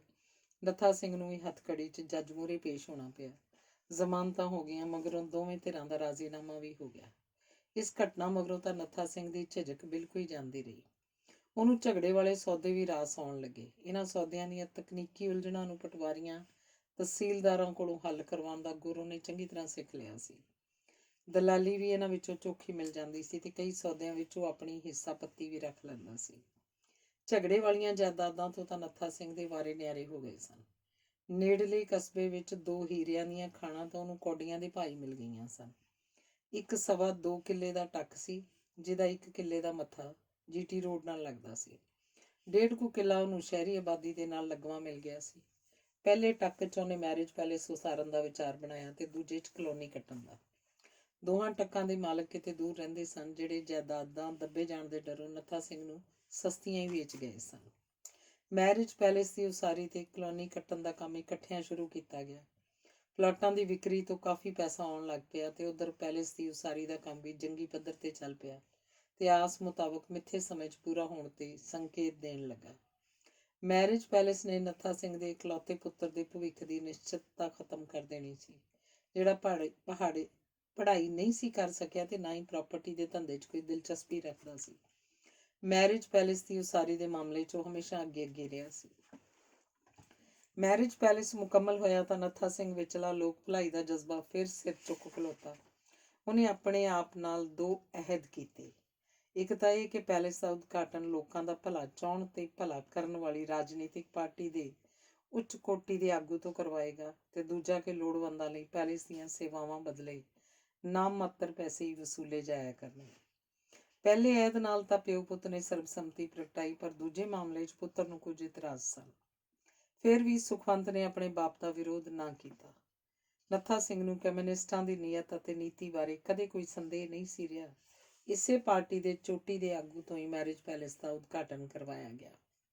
ਮੁੱਖ ਦੁਆਰ ਉੱਪਰ ਬਾਕਾਇਦਾ ਉਹਦੇ ਨਾਂ ਦਾ ਪੱਥਰ ਲਗਵਾਇਆ ਗਿਆ, ਜਿਸ ਤੋਂ ਪਰਦਾ ਹਟਾਉਣ ਦੀ ਰਸਮ ਬੜੇ ਫਖਰ ਨਾਲ ਕਮਿਊਨਿਸਟ ਆਗੂ ਨੇ ਆਪਣੇ ਕਰ ਕਮਲਾਂ ਨਾਲ ਅਦਾ ਕੀਤੀ। ਮੈਰਿਜ ਪੈਲੇਸ 'ਚ ਹੋਈ ਇਕੱਤਰਤਾ ਨੂੰ ਸੰਬੋਧਿਤ ਹੁੰਦਿਆਂ ਕਮਿਊਨਿਸਟ ਆਗੂ ਨੇ ਕਾਮਰੇਡ ਨੱਥਾ ਸਿੰਘ ਪ੍ਰਾਪਰਟੀ ਡੀਲਰ ਨੂੰ ਨਿੱਜੀ ਜਾਇਦਾਦ ਬਣਾਉਣ ਦੇ ਮਾਮਲੇ 'ਚ ਬੜਾ ਵੱਡਾ ਮੁਕਾਮ ਹਾਸਲ ਕਰਨ ਲਈ ਹਾਰਦਿਕ ਵਧਾਈ ਦਿੱਤੀ। ਮੈਰਿਜ ਪੈਲੇਸ ਬਣਨ ਮਗਰੋਂ ਇਲਾਕੇ 'ਚ ਨੱਥਾ ਸਿੰਘ ਦੀ ਬੱਲੇ ਬੱਲੇ ਹੋ ਗਈ। ਪਿੰਡ ਤੋਂ ਰਿਹਾਇਸ਼ ਬਦਲ ਕੇ ਆਪਣੀ ਕਲੋਨੀ ਵਿੱਚ ਕੋਠੀ ਪਾ ਕੇ ਰਹਿਣ ਲੱਗਾ। ਕਲੋਨੀ ਵਿੱਚ ਹੀ ਉਹਨੇ ਆਪਣੇ ਸ਼ਾਨਦਾਰ ਦਫ਼ਤਰ ਖੋਲ੍ਹਿਆ। ਸ਼ਹਿਰ ਦੀਆਂ ਦੀਵਾਰਾਂ ਉੱਪਰ ਮੋਟੇ ਅੱਖਰਾਂ 'ਚ ਲਿਖਿਆ ਹੋਇਆ ਆਮ ਦਿਖਾਈ ਦੇਣ ਲੱਗਾ, ਕਾਮਰੇਡ ਨੱਥਾ ਸਿੰਘ ਪ੍ਰਾਪਰਟੀ ਡੀਲਰ, ਹਰ ਤਰ੍ਹਾਂ ਦੀ ਪੇਂਡੂ ਤੇ ਸ਼ਹਿਰੀ ਜਾਇਦਾਦ ਵੇਚਣ ਤੇ ਖਰੀਦਣ ਲਈ ਮਿਲੋ, ਸੰਪਰਕ ਕਰੋ। ਨੱਥਾ ਸਿੰਘ ਦੇ ਭਾਣਜੇ ਸੁਖਦਰਸ਼ਨ ਨੇ ਜਦੋਂ ਮਾਰਕਸਵਾਦ ਪੜ੍ਹਨਾ ਸ਼ੁਰੂ ਕੀਤਾ ਤਾਂ ਆਪਣੇ ਕਾਮਰੇਡ ਮਾਮੇ 'ਚ ਉਹਦੀ ਦਿਲਚਸਪੀ ਕਾਫੀ ਵੱਧ ਗਈ। ਉਹ ਆਪਣੇ ਮਾਮੇ ਨੂੰ ਮਿਲਣ ਲਈ ਉਚੇਚਾ ਉਹਨਾਂ ਕੋਲ ਪਹੁੰਚਿਆ ਤੇ ਸਿੱਧਾ ਨੱਥਾ ਸਿੰਘ ਦੇ ਦਫ਼ਤਰ ਹੀ ਪਹੁੰਚ ਗਿਆ। ਨੱਥਾ ਸਿੰਘ ਅੱਗੋਂ ਪੂਰੇ ਹੁਲਾਸ ਨਾਲ ਭਾਣਜੇ ਨੂੰ ਮਿਲਿਆ। ਰਸਮੀ ਗੱਲਾਂ ਬਾਤਾਂ ਮਗਰੋਂ ਸੁਖਦਰਸ਼ਨ ਨੇ ਝਿਜਕਦਿਆਂ ਪੁੱਛ ਹੀ ਲਿਆ, ਮਾਮਾ ਜੀ ਤੁਸੀਂ ਇਹ ਜਾਇਦਾਦ ਵੇਚ ਵੱਟ ਦਾ ਕੰਮ ਕਿਉਂ ਸ਼ੁਰੂ ਕਰ ਲਿਆ, ਜਦਕਿ ਕਾਮਰੇਡਾਂ ਦਾ ਸਭ ਤੋਂ ਵੱਡਾ ਗੁਰੂ ਤਾਂ ਕਹਿੰਦਾ ਹੈ ਕਿ ਦੁਨੀਆ ਦੇ ਕੁੱਲ ਕਲੇਸ਼ ਪੈਦਾ ਹੀ ਨਿੱਜੀ ਜਾਇਦਾਦਾਂ 'ਚ ਹੁੰਦੇ ਹਨ। ਅੱਛਾ, ਮੈਨੂੰ ਤਾਂ ਸੁਖਦਰਸ਼ਨ ਪੁੱਤ ਨਾ ਵੱਡੇ ਗੁਰੂ ਬਾਰੇ ਕੁਝ ਪਤਾ ਹੈ ਤੇ ਨਾ ਹੀ ਇਸ ਅਸੂਲ ਬਾਰੇ। ਇਸੇ ਲਈ ਮਾਮਾ ਜੀ ਉਹਨੇ ਇਹਦੇ ਮੇਰਾ ਮਤਲਬ ਨਿੱਜੀ ਜਾਇਦਾਦ ਦੇ ਖਾਤਮੇ ਉੱਪਰ ਜ਼ੋਰ ਦਿੱਤਾ ਸੀ। ਉਹਦਾ ਕਹਿਣਾ ਸੀ ਕਿ ਜਦੋਂ ਤੱਕ ਜਾਇਦਾਦ ਕੁਝ ਲੋਕਾਂ ਦੇ ਕਬਜ਼ੇ 'ਚ ਰਹੇਗੀ, ਦੁਨੀਆ 'ਚ ਗਰੀਬੀ, ਨਾ ਬਰਾਬਰੀ, ਬੇਇਨਸਾਫੀ ਵੀ ਰਹੇਗੀ। ਤਕੜੇ ਮਾੜਿਆਂ ਤੇ ਜ਼ੁਲਮ ਕਰਨਗੇ, ਪਰ ਸਭ ਪਾਸੇ ਕਲੇਸ਼ ਮੱਚਿਆ ਰਹੇਗਾ। ਜਾਇਦਾਦ ਸਭ ਲਈ ਸਾਂਝੀ ਕਰ ਦੇਣੀ ਚਾਹੀਦੀ ਹੈ, ਪਰ ਆਪਾਂ ਤਾਂ ਕਾਮਰੇਡ ਹੋ ਕੇ ਵੀ ਮਾਮਾ ਜੀ ਜਾਇਦਾਦ ਦਾ ਕਾਰੋਬਾਰ ਚਲਾ ਰੱਖਿਆ। ਨੱਥਾ ਸਿੰਘ ਨੂੰ ਸੁਖਦਰਸ਼ਨ ਦੀਆਂ ਗੱਲਾਂ ਬੁਰੀਆਂ ਨਹੀਂ ਲੱਗੀਆਂ, ਭਾਵੇਂ ਉਪਰੀਆਂ ਜ਼ਰੂਰ ਜਾਪੀਆਂ। ਉਹਨੂੰ ਨਾ ਤਾਂ ਕਾਮਰੇਡਾਂ ਦੇ ਸਭ ਤੋਂ ਵੱਡੇ ਗੁਰੂ ਬਾਰੇ ਕੁਝ ਪਤਾ ਸੀ ਤੇ ਨਾ ਹੀ ਅਸੂਲਾਂ ਬਾਰੇ। ਫਿਰ ਵੀ ਉਹਨੂੰ ਇਸ ਤਜਰਬੇ 'ਚੋਂ ਅਕਸਰ ਗੁਜ਼ਰਨਾ ਪਿਆ ਸੀ ਕਿ ਜਾਇਦਾਦ ਦਾ ਹਰ ਤਰ੍ਹਾਂ ਦੇ ਕਲੇਸ਼ ਨਾਲ ਕੋਈ ਨਾ ਕੋਈ ਰਿਸ਼ਤਾ ਜ਼ਰੂਰ ਹੈ। ਅੱਜ ਤਾਂ ਸੁਖਦਰਸ਼ਨ ਕਹਿ ਰਿਹਾ ਸੀ ਕਿ ਕਲੇਸ਼ ਦੀ ਜੜ ਹੀ ਨਿੱਜੀ ਜਾਇਦਾਦ ਹੈ, ਤਾਂ ਕਿ ਉਹ ਹੁਣ ਤੱਕ ਕਲੇਸ਼ ਦਾ ਕਾਰੋਬਾਰ ਕਰਦਾ ਆ ਰਿਹਾ ਸੀ ਤੇ ਉੱਤੋਂ ਕਾਮਰੇਡ ਵੀ ਅਖਵਾ ਰਿਹਾ ਸੀ। ਉਹਨੂੰ ਆਪਣੇ ਬਾਰੇ ਆਪੇ ਕੀਤੇ ਸਵਾਲ ਨੇ ਅਸਮਾਨ ਤੋਂ ਧਰਤੀ ਤੇ ਲਿਆ ਪਟਕਾ ਮਾਰਿਆ। ਉਹਨੂੰ ਜਾਪਿਆ ਕਿ ਹੁਣ ਉਹ ਚਾਹ ਕੇ ਵੀ ਕੁਝ ਨਹੀਂ ਕਰ ਸਕੇਗਾ। ਉਹ ਬਹੁਤ ਦੂਰ ਨਿਕਲ ਆਇਆ ਸੀ, ਨਾ ਕਲੋਨੀ ਛੱਡ ਸਕਦਾ ਸੀ, ਨਾ ਮੈਰਿਜ ਪੈਲੇਸ। ਖੈਰ, ਉਹਨੂੰ ਆਪਣੇ ਅੰਦਰ ਦੀ ਖਲਬਲੀ ਸ਼ਾਂਤ ਕਰਨ ਲਈ ਕੁਝ ਤਾਂ ਕਰਨਾ ਹੀ ਪੈਣਾ ਸੀ। ਸੁਖਦਰਸ਼ਨ ਨੂੰ ਮਹਿਮਾਨ ਨਵਾਜ਼ੀ ਲਈ ਸੁਖਵੰਤ ਹਵਾਲੇ ਕਰਕੇ ਉਹ ਕਲੋਨੀ ਦੇ ਵੱਡੇ ਗੇਟ ਦੇ ਬਹਾਦਰ ਕੋਲ ਗਿਆ ਤੇ ਆਖ ਆਇਆ, ਚੂਨਾ ਕੁਚੀ ਲੈ ਆਵੀਂ। ਸ਼ਹਿਰ 'ਚ ਜਿੱਥੇ ਜਿੱਥੇ ਵੀ ਲਿਖਿਆ ਹੋਇਆ ਕਾਮਰੇਡ ਨੱਥਾ ਸਿੰਘ ਪ੍ਰਾਪਰਟੀ ਡੀਲਰ, ਸਭ ਉੱਪਰ ਫੇਰ ਆਈ। ਇੱਕ ਵਾਰ ਫਿਰ ਪਿੱਛੇ ਮੁੜ ਕੇ ਉਹਨੇ ਬਹਾਦਰ ਨੂੰ ਤਾਕੀਦ ਕੀਤੀ, ਬਹਾਦਰ, ਇਹ ਕੰਮ ਕੱਲ ਵੱਡੇ ਤੜਕੇ ਸ਼ੁਰੂ ਕਰ ਦੇਈਂ ਤੇ ਕੱਲ ਹੀ ਮੁਕੰਮਲ ਕਰ ਲਈ। ਪੈਸੇ ਜਿੰਨੇ ਚਾਹੀਦੇ ਹੋਏ ਸੁਖਵੰਤ ਤੋਂ ਲੈ ਲਈ। ਬਹਾਦਰ ਮਾਲਕ ਦਾ ਨਿਰਦੇਸ਼ ਲੈ ਕੇ ਪਰਤਿਆ ਤਾਂ ਉਹਦਾ ਧਿਆਨ ਕੁਚੀ ਕਲੀ ਡੋਲਚੇ ਦਾ ਪ੍ਰਬੰਧ ਕਰਨ ਨਾਲੋਂ ਵੀ ਵੱਧ ਨੱਥਾ ਸਿੰਘ ਦੇ ਇਸ ਨਵੇਂ ਫੈਸਲੇ ਵੱਲ ਸੀ। ਉਹਦੇ ਮਨ 'ਚ ਇਹ ਸਵਾਲ ਇੱਕ ਤਰ੍ਹਾਂ ਨਾਲ ਖਰੂਦ ਹੀ ਮਚਾਉਣ ਲੱਗਾ ਸੀ, ਕਾਮਰੇਡ ਦਾ ਕਿਤੇ ਦਿਮਾਗ ਤਾਂ ਨਹੀਂ ਹਿੱਲ ਗਿਆ। ਧੰਨਵਾਦ।